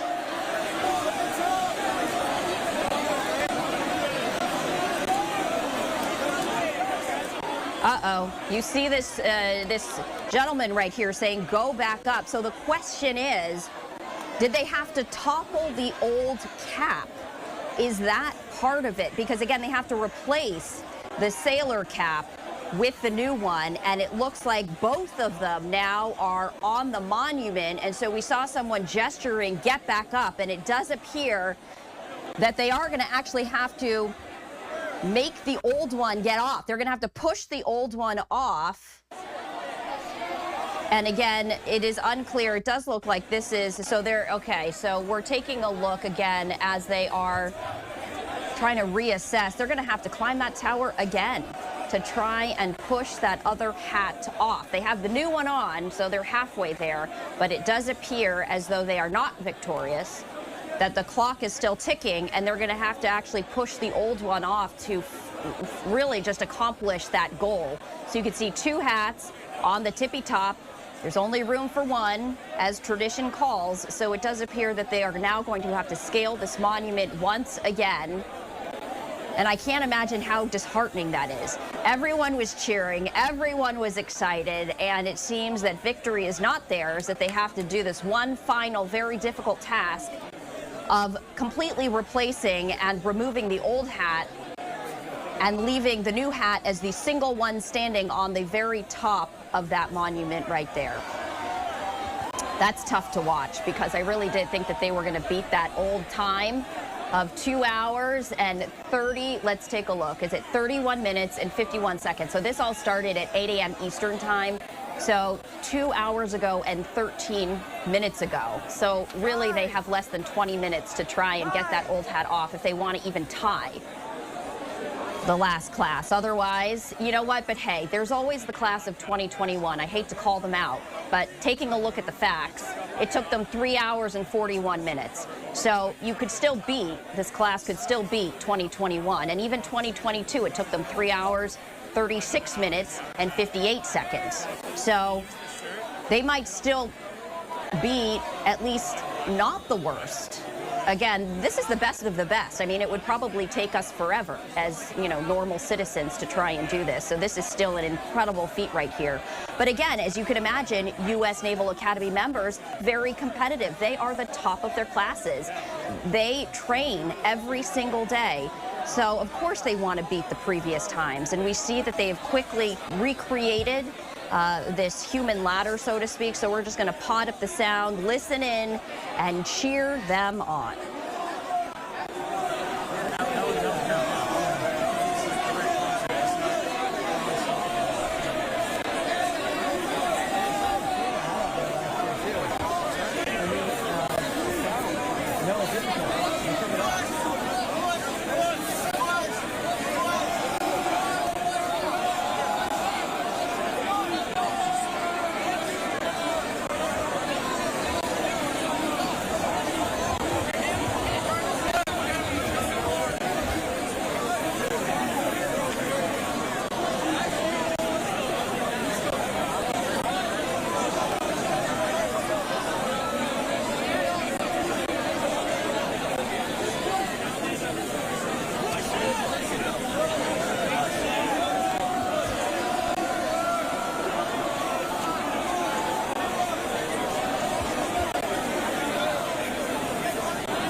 All right, so it does appear that at least this shot was frozen. Thankfully, we have cameras all around, multiple cameras. Okay, so this shot just got back up. We do have another live look from a different source, so we always have that available to us. But they have regrouped very quickly right here. Again, there was a heartbreaking moment where everyone thought that victory was upon them as they placed the new sailor's hat on top of the monument. However, there's a technicality. You have to completely replace the old hat, meaning the old hat has to no longer be at the very top. Right now, there are two hats, two sailor hats at the top of this monument. The class that is creating this human change, so to speak, these are the first years. These are the freshmen at the U.S. Naval Academy. They're otherwise known as plebes, if you remember and you're familiar with the college years. They're known as plebes. However, once they successfully complete this task, they are no longer known as plebes because they have gone through this process. They have graduated. This is a decades-long proud tradition of the U.S. Naval Academy as the freshmen are working together, literally hand in hand, arm in arm, working to replace the previous sailor hat with their own. And again, this is a tradition. You can see that there's some white coating at the very top of the monument. That actually is vegetable shortening. And so what they do is right before they open this up to the climb, they grease the entire monument with vegetable shortening, obviously making it even more difficult to scale. And that really is where the teamwork, the perseverance, the determination not to quit, that's where it all comes in. So again, they have to scale, and they're trying to do this as quickly as possible. They're trying to beat all the previous classes' times. Right now, they are at 2 hours and 18 minutes. And the previous class did this in 2 hours and 31 minutes and 51 seconds or so. So again, we don't know whether they're going to beat that time. This goes on, by the way, until they actually complete this. So the longest time happened a number of years ago, back in 2021, when that class scaled the monument in 3 hours and 41 minutes. So this could take some time. They are not giving up until this task is through. But again, they are trying to, and you know what, here's the tricky part. They have to remove one of those hats, but keep the new one on it. And I don't know how they're going to do that. So we're going to hang in. We're going to watch this because, again, this is a proud tradition, and it's not often that we're able to take part and view these really unique traditions, and we wanted to be able to share this one with you. Again, this is with the U.S. Naval Academy as they are trying to scale the Herndon Monument. All of this starting back in 1950, a proud tradition, although the monument was not really oiled and vegetable shortening. That didn't happen until 1970 or so. So again, adding yet, oh my goodness, there was a person who fell. And you know what? Honestly, this is a real concern. There could be injuries. In fact, we saw one person being attended to because they busted their nose. And, you know, this actually is interesting because one of the previous heads of the U.S. Naval Academy actually ordered them to stop greasing the monument because of concerns over people falling. So a superintendent vice admiral back in 2010 said, you know what, there's too much risk of injuries. We're going to stop this. They reinstated that 1 year later, saying it was a new vice admiral saying, you know what, we're going to reapply that vegetable shortening because this is, you know, part of the tradition. So again, there is that real concern, but these people are the toughest of the tough, honestly. And so we're going to pot up the sound and once again listen in.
Oh my gosh, my hands were sweating, folks. Did you see that? I swear.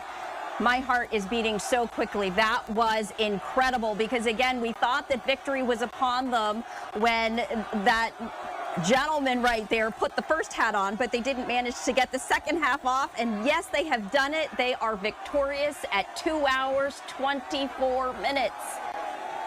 Oh my gosh. Feel that adrenaline. I'm going to pot up the sound as we can listen in and cheer them on as he has done this.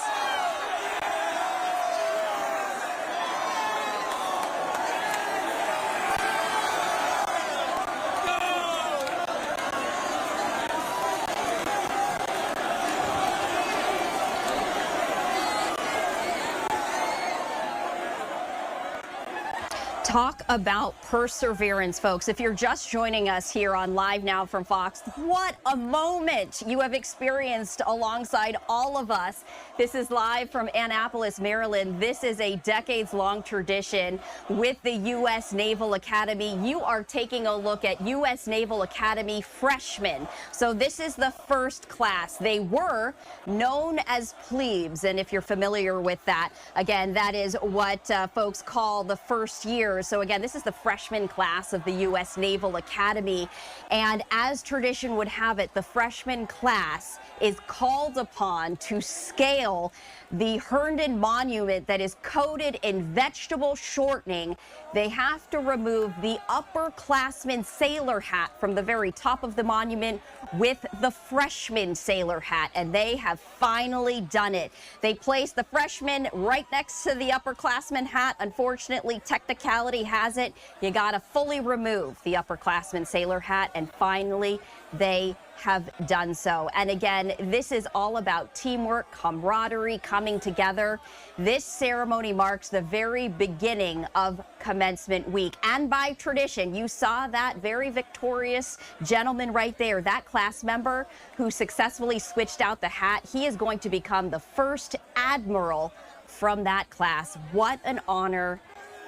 Wow, we're going to pot up the sound. We're going to soak this up, guys, because you know what? It's not often that we get to do this. We're going to soak it up. We're going to cheer alongside this very proud freshman class.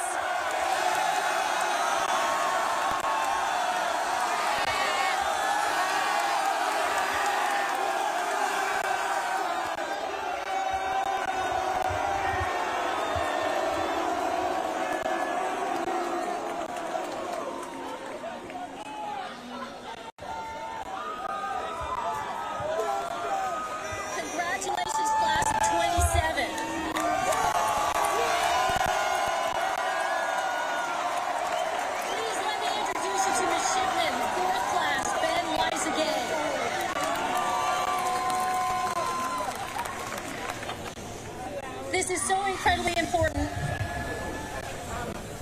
You represent so much, not just the past, but the future of 2027. First, I want to congratulate you.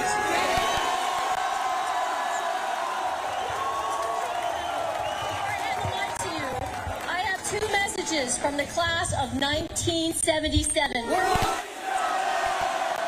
They are your link in the chain, and their message to you is, never forget what it's like to be a plebe. And the second message for them is for you to please give fair winds and following seas to the class of 2077.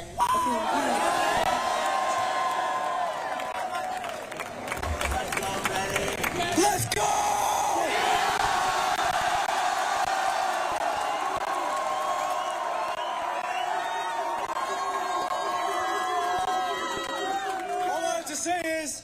We went out there, we executed on the controllables, and that was working together.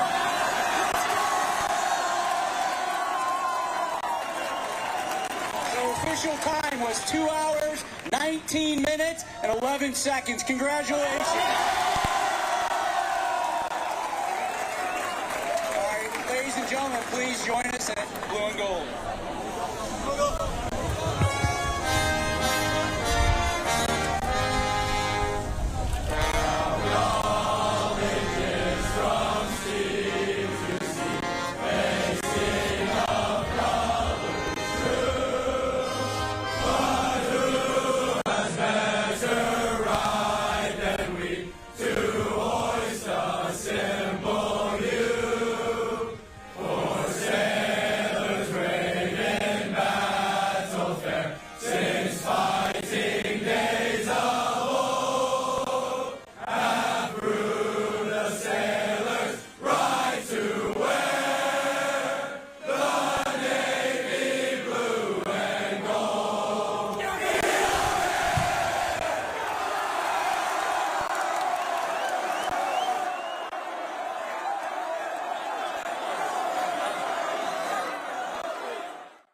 What a great tradition, I have to say. I personally have never seen this before, but again, this is the Herndon Monument Climb with the freshman class of U.S. Naval Academy. This is the class of 2027. A very proud moment for them as they take part in this incredible tradition with the U.S. Naval Academy. Again, you can see the Herndon Monument right there. It is traditionally covered in vegetable shortening. And again, the task at hand is they have to replace the upperclassman sailor hat at the very top of the monument with their own. They were formerly known as plebes. Now they are no longer known as that. Again, this is the freshman class, the class of 2027. You can see the elation. You can see the joy. What a moment, what a tradition, what a bonding experience. And I was not even part of it. I was a viewer and my heart was racing. I was cheering them on. It was so exciting to watch. And thank you. If you're watching here on Live Now from Fox, we appreciate you staying with us, watching this live, raw, and unedited coverage of this very special event. So thank you. And that's what we love to do. We love to bring you these special, unique events as we do have cameras all around the United States, all around the world. And when we have an opportunity to share with you some of these incredibly special events, we like to bring them to you. Time right now is 10:31 Eastern, 7:31 Pacific. We are going to take a 2-minute break here on Live Now from Fox again as the Herndon Monument Climb successful with 2 hours, 18 minutes as the total time, the class of 2027. We'll be back in 2 minutes.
Welcome back to Live Now from Fox. And I wanted to show you this live look as we have been sharing with you for the past 2 hours and 18 minutes or so, the Herndon Monument Climb.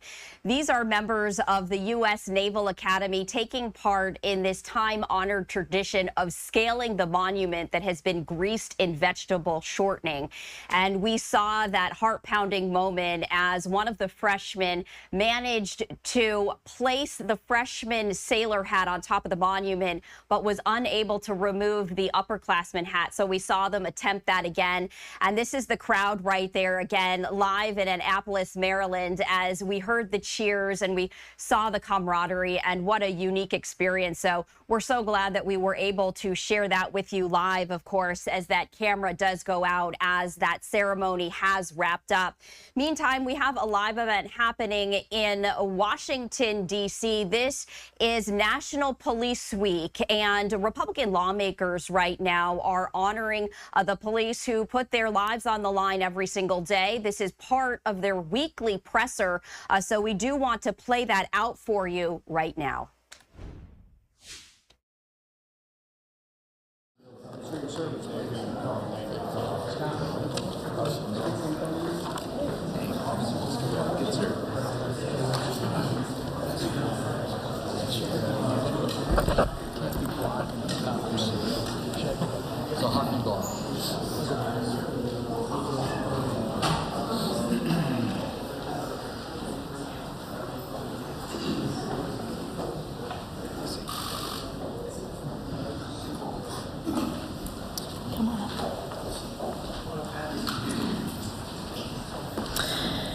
Good morning. Thank you all for being here today.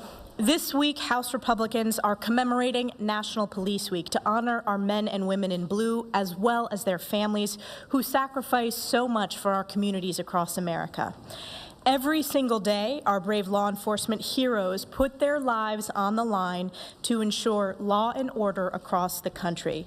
But under Joe Biden and far-left failed leadership, the safety of America's law enforcement has been sacrificed for the sake of the Democrats' pro-criminal agenda.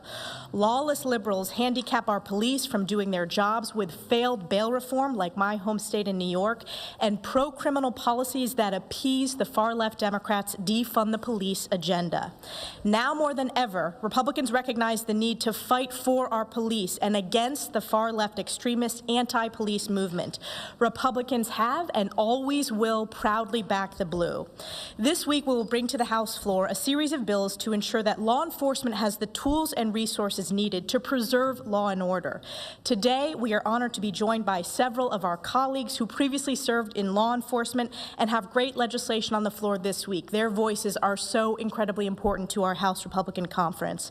We are also joined by two special guests, Sheriff Chad Bianco of Riverside County in California, representing the major county sheriffs of America, and we're also joined by the President of the National Fraternal Order of Police, Patrick Yos. Thank you so much to our special guests for joining us. I want to first hand it over to Sheriff Bianco from California.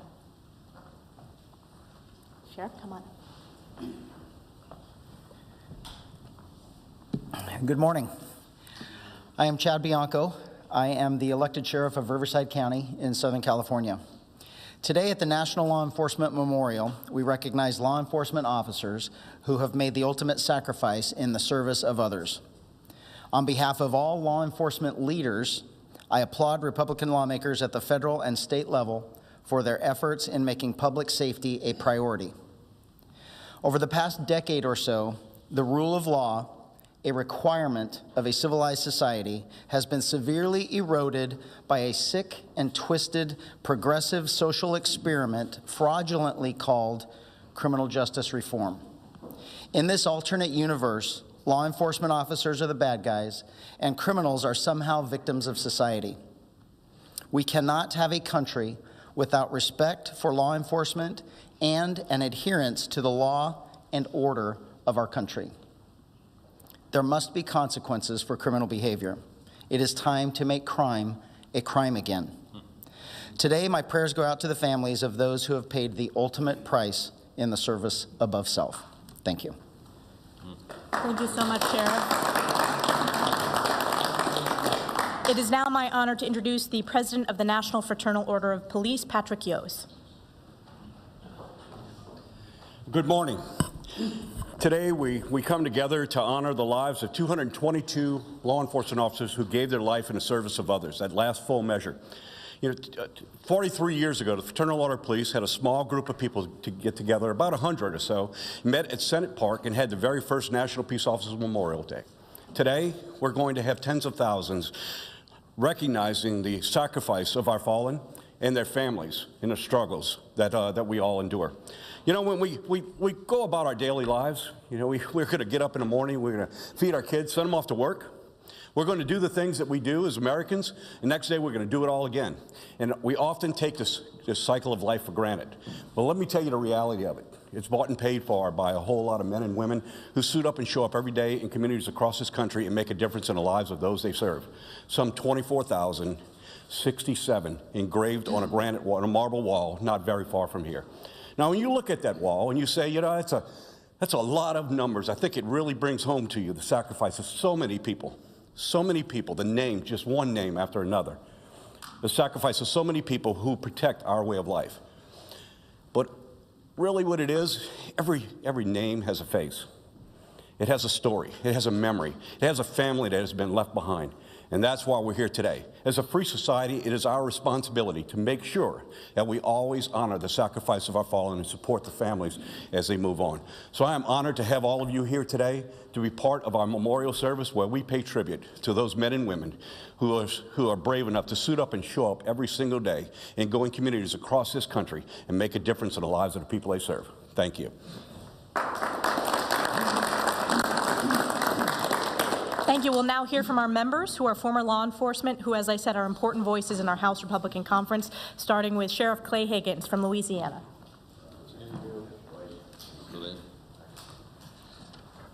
It was captain, but I'll take the promotion. Ladies and gentlemen, we honor the Thin Blue Line this week in Washington, D.C., and it's appropriate that we do so. But I'd like to remind America that the lives of police officers and deputies, rank and file, frontline men and women that wear the badge across the country, they're American men and women just like you, wherever you are in your living room, watching this on your phone. In the years that I served wearing a badge, which were many, over 8 of those years were night shift. And before I'd leave our humble little home, my wife, Becca, who had returned home from her day at work, she'd see me off and hand me my little lunch. And we had a little ritual. She would say, "Be safe and come home to me." And I would say, "Don't worry about me, worry about the other guy." And off I would go. And yes, it was a ritual, and yes, it was reflective of the love and joy that filled our home, but it was very real as well, because we didn't know if I was coming home. And sometimes officers leave for the night and they don't come home. And as Americans, we can sometimes take that for granted. And this is a week where Washington, D.C. comes together, Democrats and Republicans, all of us, and we recognize the service and sacrifice of the men and women of the Thin Blue Line. So it's with great honor that I introduce some of my colleagues that have worn a badge and continue to serve. I have, is Pete here? Yes. Pete, come on up, brother.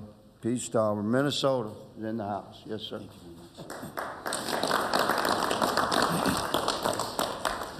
Good morning, everyone. My name is Pete Stauber, and I'm proud to have served over 20 years as a police officer. Policing is an honorable and noble profession, which is why I'm so disturbed by the dramatic rise in violent attacks on America's law enforcement. 2023 was the worst year on record, as 378 police officers were shot in the line of duty. Make no mistake, this uptick in violence is the direct result of the radical Democrats' soft on crime policies and the defund the police movement. With attacks on our law enforcement at an all-time high, it is no wonder that so many cities across this nation are now experiencing a crime crisis. More and more officers are retiring early, and police departments are having a difficult time recruiting. Recruitment, retention, and morale are at an all-time low. Fortunately, there are still amazing officers who continue to preserve the thin blue line between citizens and criminals.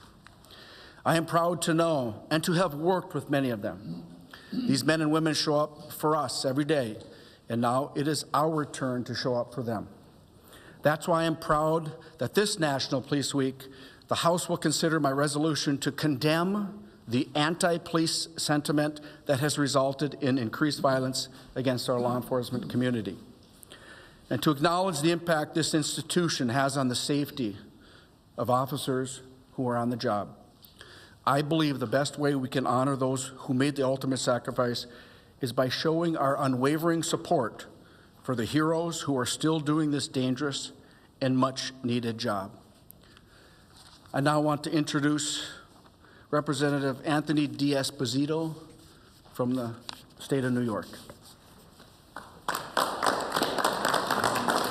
Well, thank you, Pete. And first and foremost, I think I speak for not only the members of law enforcement that join us here today, but thousands upon thousands of men and women who wear the uniform each and every day. I want to say a sincere thank you to our leadership because they have the courage to put onto the floor this week bills that will dramatically affect and improve the lives of law enforcement officers. And they walk the walk and talk the talk. When very often our colleagues on the other side of the aisle seem very sad and upset and send out a nice tweet when one of our loved ones are killed or injured in the line of duty. I look forward to seeing how they vote on so much of this legislation this week.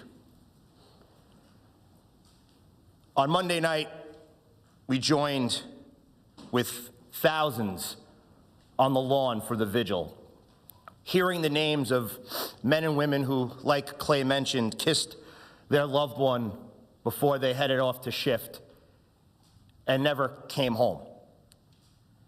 And sadly enough, my department, the NYPD, often leads that list each and every year. Whether it's those still dying from the devastation on September 11th, or those killed in the line of duty, like most recently, and a name that we'll add next year, Jonathan Diller, who kissed his wife Stephanie before he headed out to work to do what he did best: reduce crime, arrest bad guys, and take illegal firearms off the street.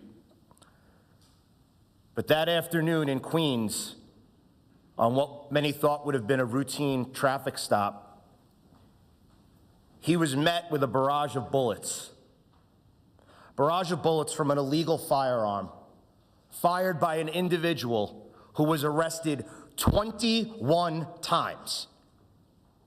New York State had the opportunity 21 times to keep this cold-blooded killer rotting in a jail cell where he belonged.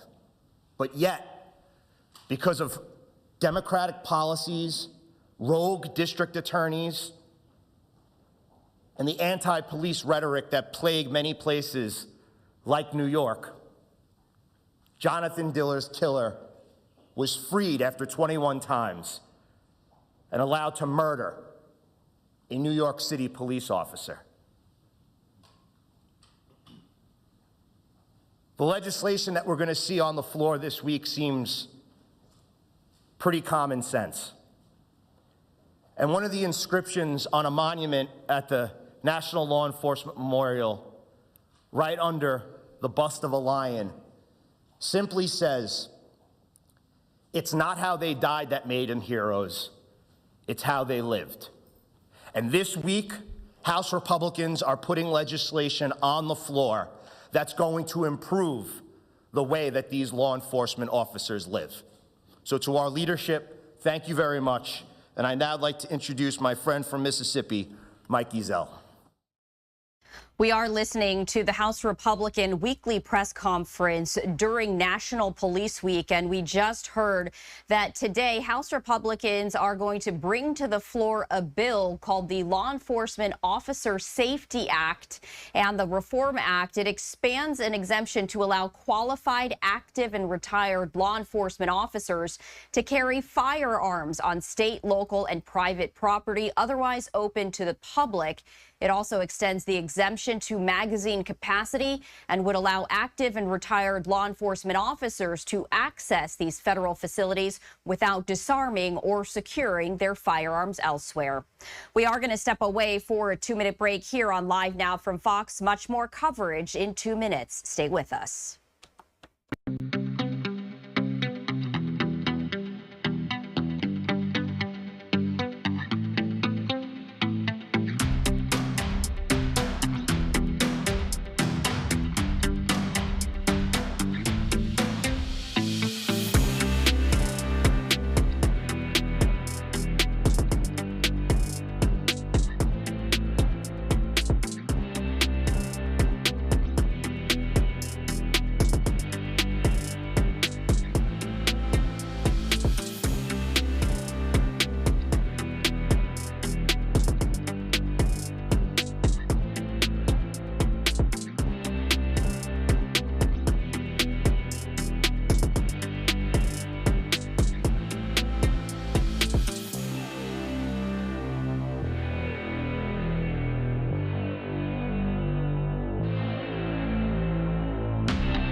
Welcome back to Live Now from Fox, and we do have a special programming note to let you know about in just about 40 minutes or so at 11:30 a.m. Eastern Time.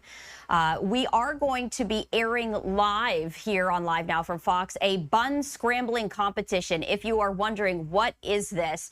This is a very unique festival happening live out of Hong Kong. And basically, this tradition started centuries ago when residents created a ritual involving a tower made out of sweet buns. And you're taking a look on the right-hand side of your screen of this tower made of those sweet buns.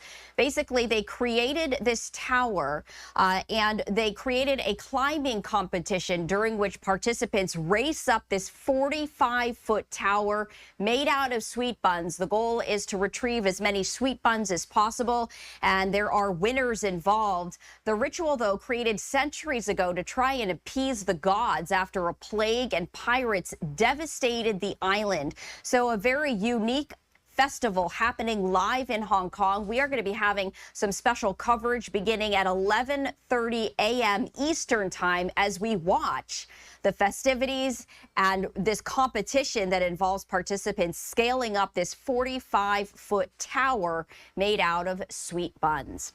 We are going to step away for our final 2-minute break here on Live Now from Fox. We head back to Washington, D.C. after the break, where House Republicans are talking about legislation involving law enforcement. This as we do honor National Police Week. We'll be right back in 2 minutes.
We do have some breaking news that we want to share with you at this hour here on Live Now from Fox. We have learned that Slovakian Prime Minister Robert Fico is currently in life-threatening condition after being injured in a shooting after a political event this afternoon. That is according to his Facebook profile, according to the Associated Press.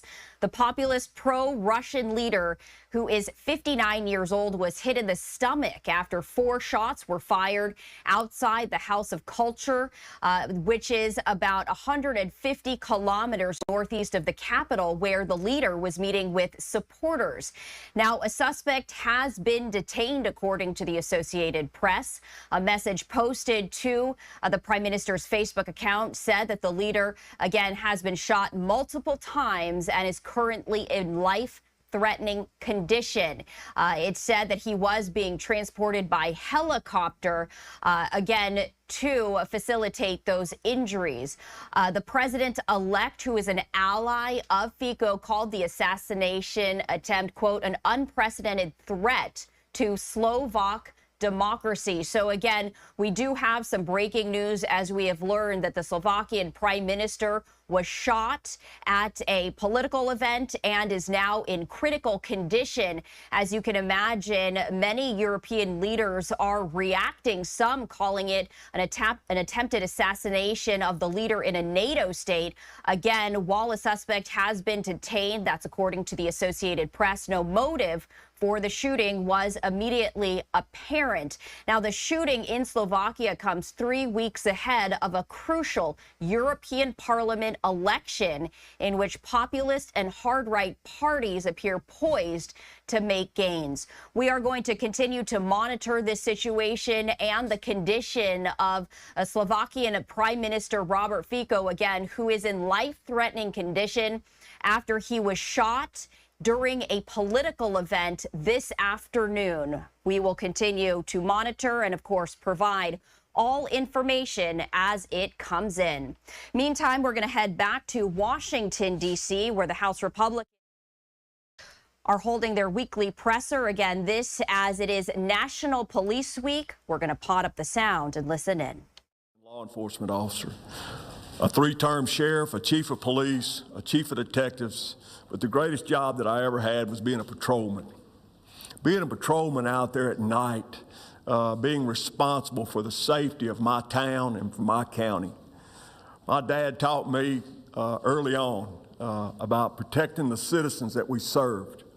I was always glad to be the guy that showed up at 2 o'clock in the morning when it was storming and pouring down rain and some little old lady was scared because somebody had been knocking on her door or been disturbing her peace.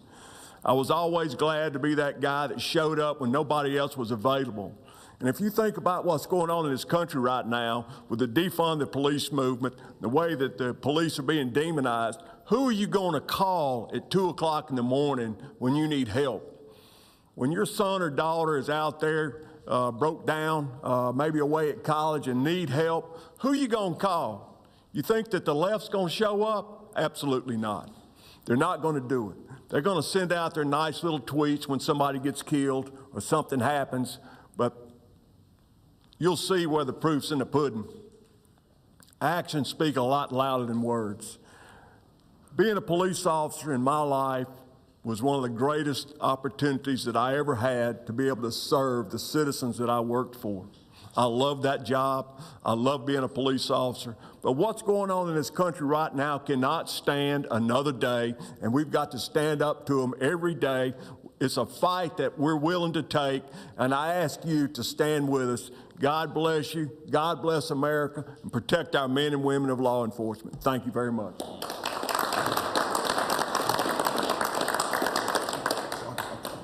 I need to introduce Whip Tom Emmer. Sorry about that, Tom. No, it's quite all right. Thank you, Mike, and to my other colleagues. It's been 3.5 years of Joe Biden and the Democrats' pro-crime, anti-law enforcement agenda. And in those 3.5 years, we've had the highest number of law enforcement officers intentionally killed in the line of duty in 2 decades, double-digit increases in crime throughout major cities across this country, a nationwide police hiring shortage that my colleague from Minnesota mentioned, and the demonization of law enforcement officers for simply doing their jobs, including the political prosecution of a state trooper in my home state of Minnesota.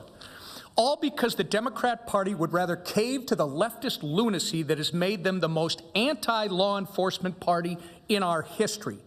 They'd rather do that than support the brave men and women in blue. This National Police Week, House Republicans will counteract the Democrats' pro-crime, anti-police agenda by bringing 7 bills to the floor that support our nation's law enforcement and give them the resources they need to keep our communities safe. But it's clear the Democrats don't just have a law and order problem. They also have an Israel problem. So much so that they'd rather stand in solidarity with terrorists than support our strongest ally in the Middle East. This week, we will also force House Democrats to go on the record about Joe Biden's decision to circumvent Congress and unilaterally halt military aid to our ally Israel for his own political gain. A move that was once considered an impeachable offense by House Democrats in 2019. And to be clear, initiating the process for a separate arms sale does not make up for withholding previously approved sales. Make no mistake, whether it's standing with our brave law enforcement officers or standing with one of our most precious allies, House Republicans will continue to govern where Joe Biden and the Democrats continue to fail. And with that, I turn it over to our leader, Steve Scalise. Thank you, Whip. And as we kick off National Police Week, let me first thank all of our men and women in law enforcement across the country who risk their lives to keep our communities safe. We all owe a deep debt of gratitude to the sacrifice they make.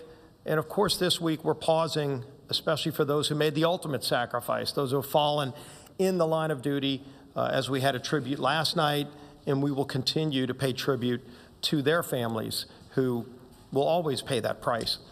I want to take you back to June 14th of 2017. I've always had such reverence for our men and women in law enforcement, worked with them when Pat Yost and I worked together in the state legislature to make sure the laws were right for our police officers in Louisiana. But on that day, on a baseball field of all places, I got to see the bravery and heroism at a different level of our men and women in uniform. And crazed gunman comes out to kill all of us on the ball field that day. And the only reason I'm here today before you alive is because of David Bailey and Crystal Griner with the United States Capitol Police, who risked their life for all of us. There were over a dozen members of Congress who would have been taken out that day. And when you walk around the Capitol, we see them all around. There have been days where they've been challenged. There have been officers who have fallen in a line of duty here. That day, thank God, none of them fell. But both the United States Capitol Police and the Virginia Police who came to our rescue that day put their lives at risk, just like law enforcement officers do every day. It's a special calling.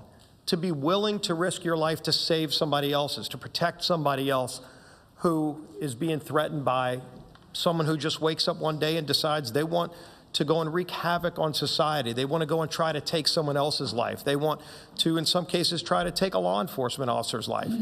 And by the way, both David and Crystal that day were shot while the shooter was trying to kill us.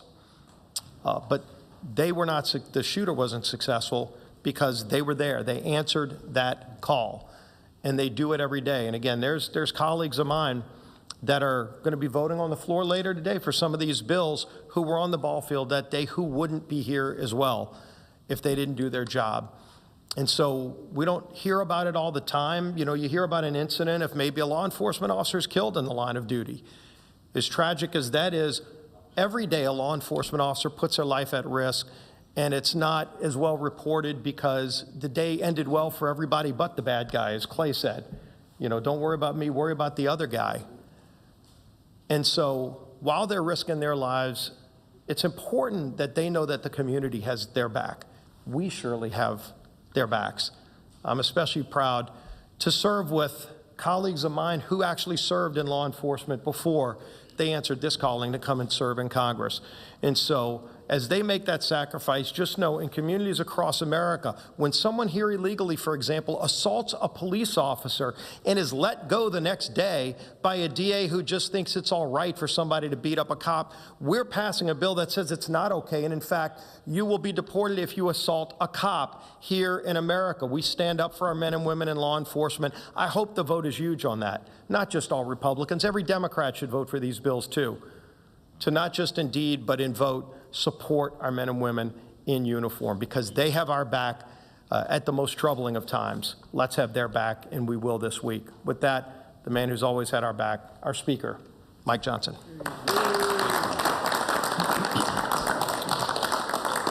Thank you all so much for being here. It is an important day. I do want to thank Sheriff Bianco. Your words are very inspiring, Sheriff, and National Fraternal Order of Police President Yos for his words. And of course, our dear friends, as Steve pointed out, our colleagues here who have worn the badge.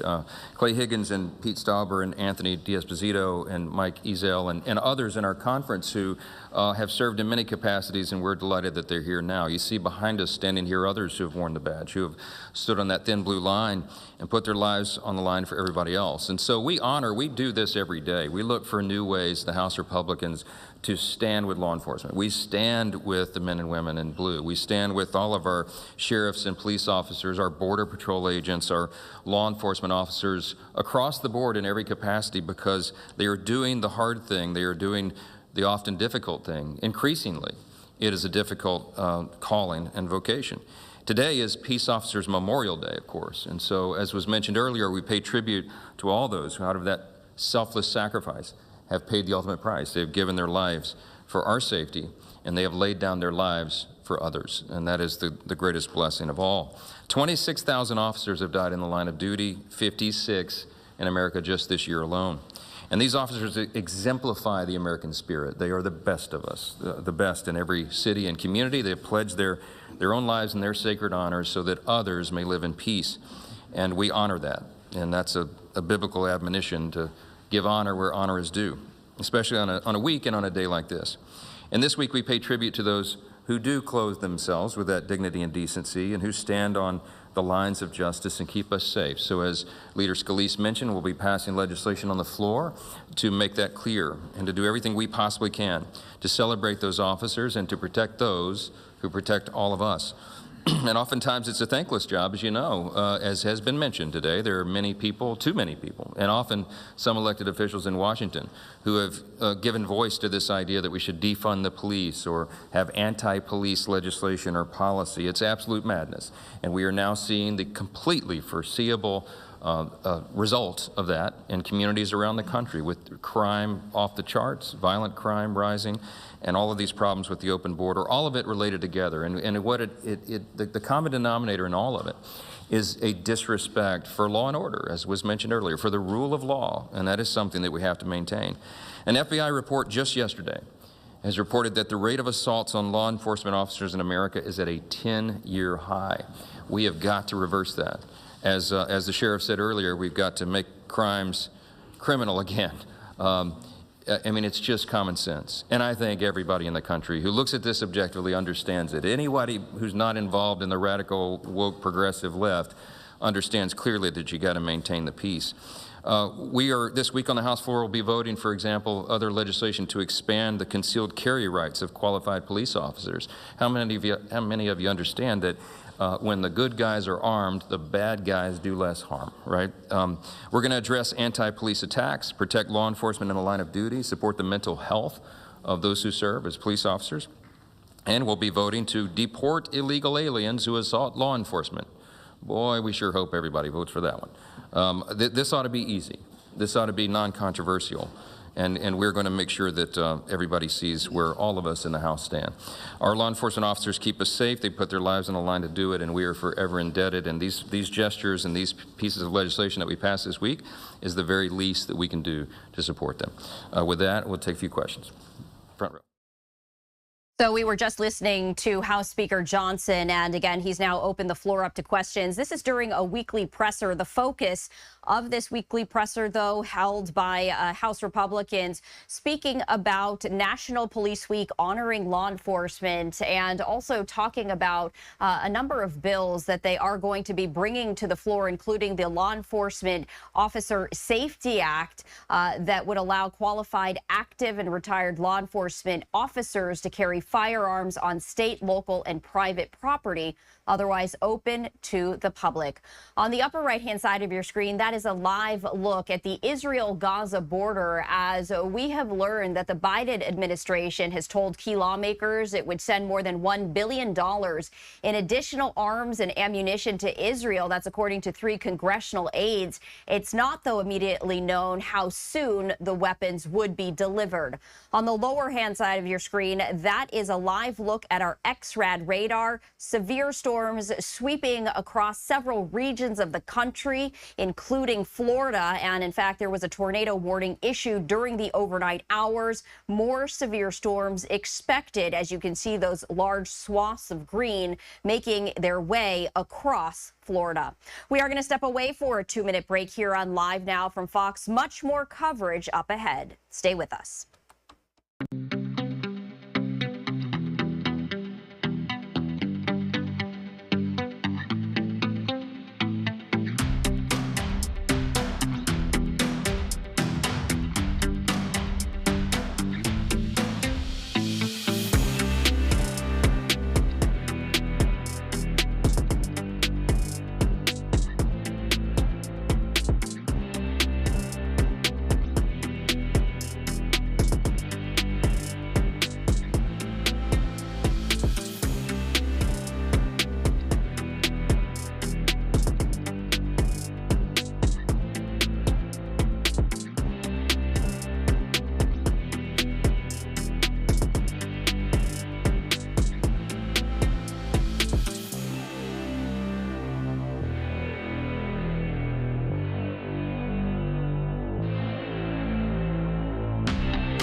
Welcome back to Live Now from Fox. I'm Stephanie Quinu. Time right now is 11:13 Eastern, 8:14, just changed Pacific. And I do want to take you out for a live look in our nation's capital. This is a live look right here at a National Peace Officers Memorial Service. It is not underway just yet. But again, we are expecting President Biden to address a large gathering of police officers later on today, again, at the National Peace Officers Memorial Service, which is an annual event in Washington, D.C., honoring slain officers across the country. Meantime, we are going to head back to the House Republican Weekly Presser as they continue to honor law enforcement, as this is National Police Week. Earlier, House Speaker Mike Johnson opening the floor to questions, so we're going to tune in to that. That House ethics is requested. I haven't paid any attention to that at all. I can tell you that the Department of Justice has clearly been politicized.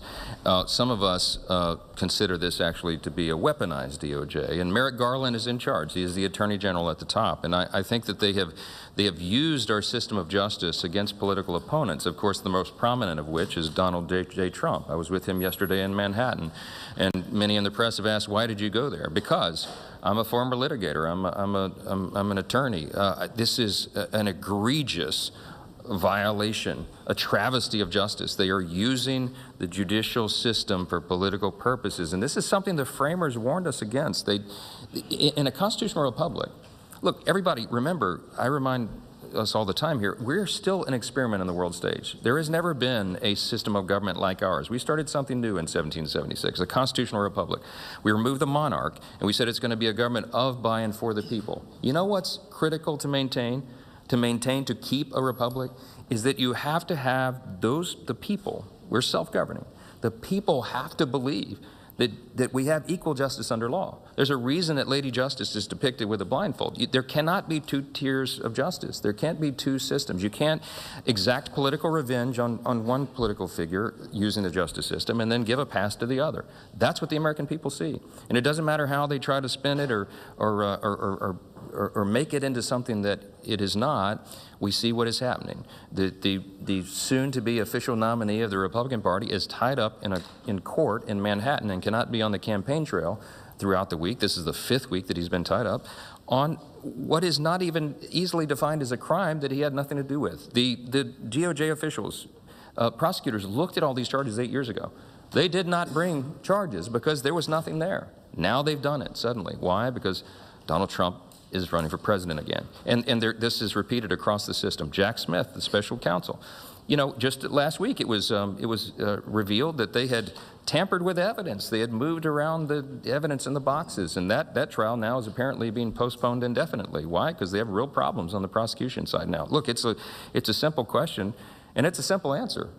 We have great concern about this Department of Justice and these state prosecutors, local prosecutors around the country who are using our judicial system and our court system for political revenge. We got to bring an end to this. We have to, because the people have to believe in our system, and we're eroding their faith in our system through all this, and that's what's so concerning about it. Back row. Speaker Johnson, we've heard a lot this week about Democrats supporting defund the police. The Republican Study Committee budget cuts the main federal grant program that local departments use to hire officers. How is that not proposing to defund the police? I haven't looked into the details of the RSC budget. There's lots of nuances. They also plus up other areas where you support law enforcement, because that's a central theme of what we believe. It's part of our worldview, it's part of our party platform, and it will always be consistent.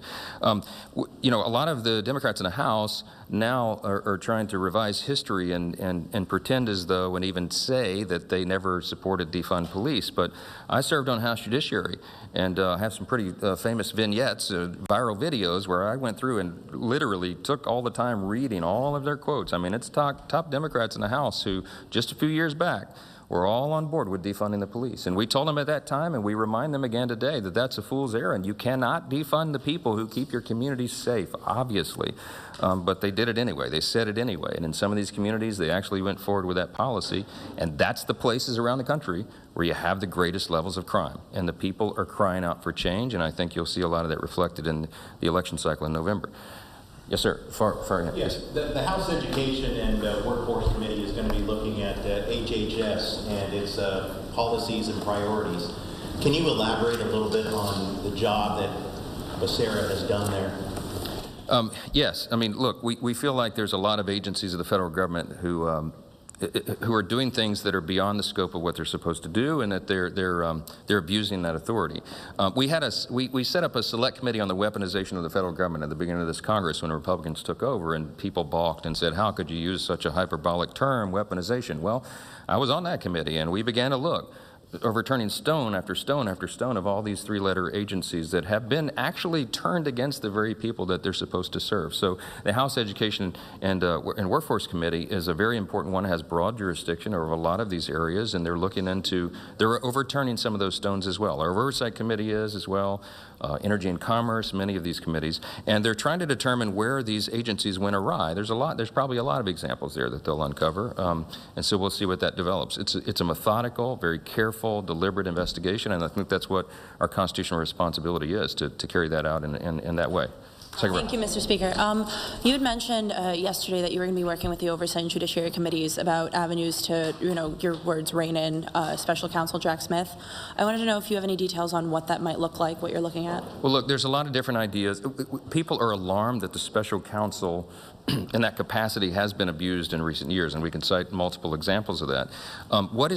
How does Congress rein that in? How does Congress correct that error and ensure that a special counsel is not abusing their authority? You know, we have oversight, of course, but we also have the power of the purse, and so there's a lot of different ideas being discussed right now on what that would look like. Do you defund the entire special counsel office? What most people don't realize is that is not funded in the regular appropriations process. It's a separate, distinct account, and it's effectively on auto fund and autopilot, and so it's not part of the regular, appropriations process. So it has to be dealt with separately. It has to be dealt with very carefully and methodically.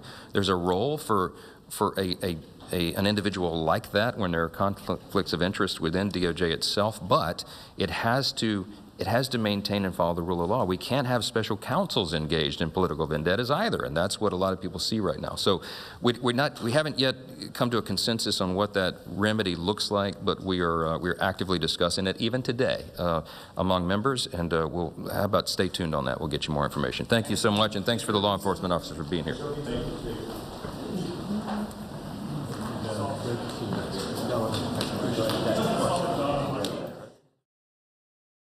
All right, so you can see that the House GOP weekly presser has concluded. We're also following some breaking news again, as we are following and learning that Slovakia's prime minister is now in life-threatening condition after he was shot after a political event there. And again, he was rushed to the hospital where he is in life-threatening condition after being shot 4 times during an event. That's according to the Associated Press. We're trying to get more information from that. On the lower right-hand side of your screen, that is a live look at the Israel-Gaza border, as we have learned that President Biden has told key lawmakers that he will send more than $1 billion in additional arms and ammunition to Israel, although it is not immediately known how soon the weapons would be delivered. We also want to show you this. This is a live look out of Washington, D.C. These are the events before another event today. This is the National Peace Officers Memorial Service that is scheduled to begin later on this afternoon. This is an annual event at the U.S. Capitol honoring slain officers across the country. This comes as this is National Police Week, and we are expecting President Biden to address a large gathering of police officers at this event. Again, we were sharing with you the House Republican weekly presser, the Democratic weekly presser also being held around that same time. So we do want to share some of those remarks with you right now. We move forward from the reckless agenda that Marjorie Taylor Greene continues to advance. It's time to put people over politics and to focus on the most pressing challenges that working families face in this country. The Vice Chair and I are pleased to be joined by 2 members of our caucus, Representative Andrea Salinas from Oregon and Amelia Sykes from Ohio, who were elected by their constituents to put people over politics and to deliver real results for their communities. Our legislative accomplishments have laid the foundation for a strong economic recovery. And these members will tell you that there is much more we can do to lower costs, grow the middle class, and defend freedom. And we continue to partner with the administration, which launched Infrastructure Week by highlighting our Invest in America agenda, creating more than 15 million good-paying jobs, bringing back domestic manufacturing from overseas and strengthening supply chains. That's going to be the focus of the remainder of our Congress, working across the aisle whenever we can, wherever we can, to raise the quality of life for working families. And that means building safer communities as we also honor our brave law enforcement officers this week here in the nation's capital. Next, I'll turn it over to the Vice Chair of the Democratic Caucus, Ted Lieu. Thank you, Chairman Aguilar. As Chairman Aguilar noted, we celebrate 2 weeks. This week we've got National Police Week as well as Infrastructure Week. In terms of Police Week, I honor all those who choose a profession where they could be called upon to risk their lives. Having served on active duty in the U.S. military, I respect all those who wear a uniform and choose to protect and to serve, including our police officers and all those in law enforcement. And then in terms of Infrastructure Week, let me start off by saying that we got a good economic report today showing that inflation has cooled slightly. It went downwards in April. At the same time, prices are too high. And that's why when Democrats were in control, we passed laws such as the infrastructure law that's going to help ease supply chain shortages. It's going to make transporting goods easier and faster and more efficient. That's going to help reduce prices. We also passed the Chips and Science Act, which is going to bring back high-tech chip manufacturing in the United States. Chips are in lots of consumer products. That's going to help reduce prices. The Biden administration has been working on reducing junk fees. We also passed a law when Democrats were in control to reduce medical costs. And so Democrats are focused on lowering prices and lowering costs. And with that, it is my great honor to introduce the amazing freshman representative from Oregon, Representative Salinas. Well, good morning, and thank you, Chairman Aguilar, Vice Chair Liu, and all my colleagues here today for hosting this press conference on our continued fight to put people over politics. Some of you might know this, but before I got elected, I actually served as a staff for several members of Congress, including former Congresswoman Darlene Hooley from the Willamette Valley of Oregon. She represented parts of my current district. And I mention this because even just a few years ago, there was still that feeling that we could work together across the aisle to actually get things done. Bipartisanship didn't seem to feel as difficult as it does today. But now, as a member myself, it's hard to reconcile what we're seeing from the other side of the aisle. Extremists like Donald Trump and Marjorie Taylor Greene have a chokehold on today's Republican Party. All right, so we are listening in as the House Democrats are holding their weekly presser to discuss their agenda. We also have a special programming note to let you know about. In just about 3 minutes, we are going to be starting our special coverage out of Hong Kong. We have a live look at a centuries-old tradition where competitors race up a 45-foot tower made out of sweet buns. And again, this is all a centuries-long tradition. We're going to get more into the history. And in fact, we're going to be bringing in an expert to share more about the significance of that. We are going to step away for a 2-minute break here on Live Now from Fox. After the break, though, we begin our special bun scrambling competition live coverage as we have live video streams from Hong Kong. We'll be right back.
Welcome back to Live Now from Fox. I'm Stephanie Quinu. Time right now is 11:30 a.m. Eastern, 8:30 a.m. Pacific, and we begin our special coverage with a live look out of Hong Kong. Again, this is the festivity ahead of an incredible competition where participants race up this 45-foot tall bun tower. And right there in the background, you can see just part of that bun tower as the photographer zooms out. So believe it or not, people are actually going to race up this sweet bun tower to climb to the very top. They're going to try and get as many buns as possible. But we were hearing some music a little bit earlier on, so I am going to pot up the sound so we can listen in. Again, this is a live traditional celebration. It happens every year out of Hong Kong. We're going to bring in expert Esther Choi in just a little bit to talk more about the history, but I do want to share and listen in together as we prepare for our special coverage.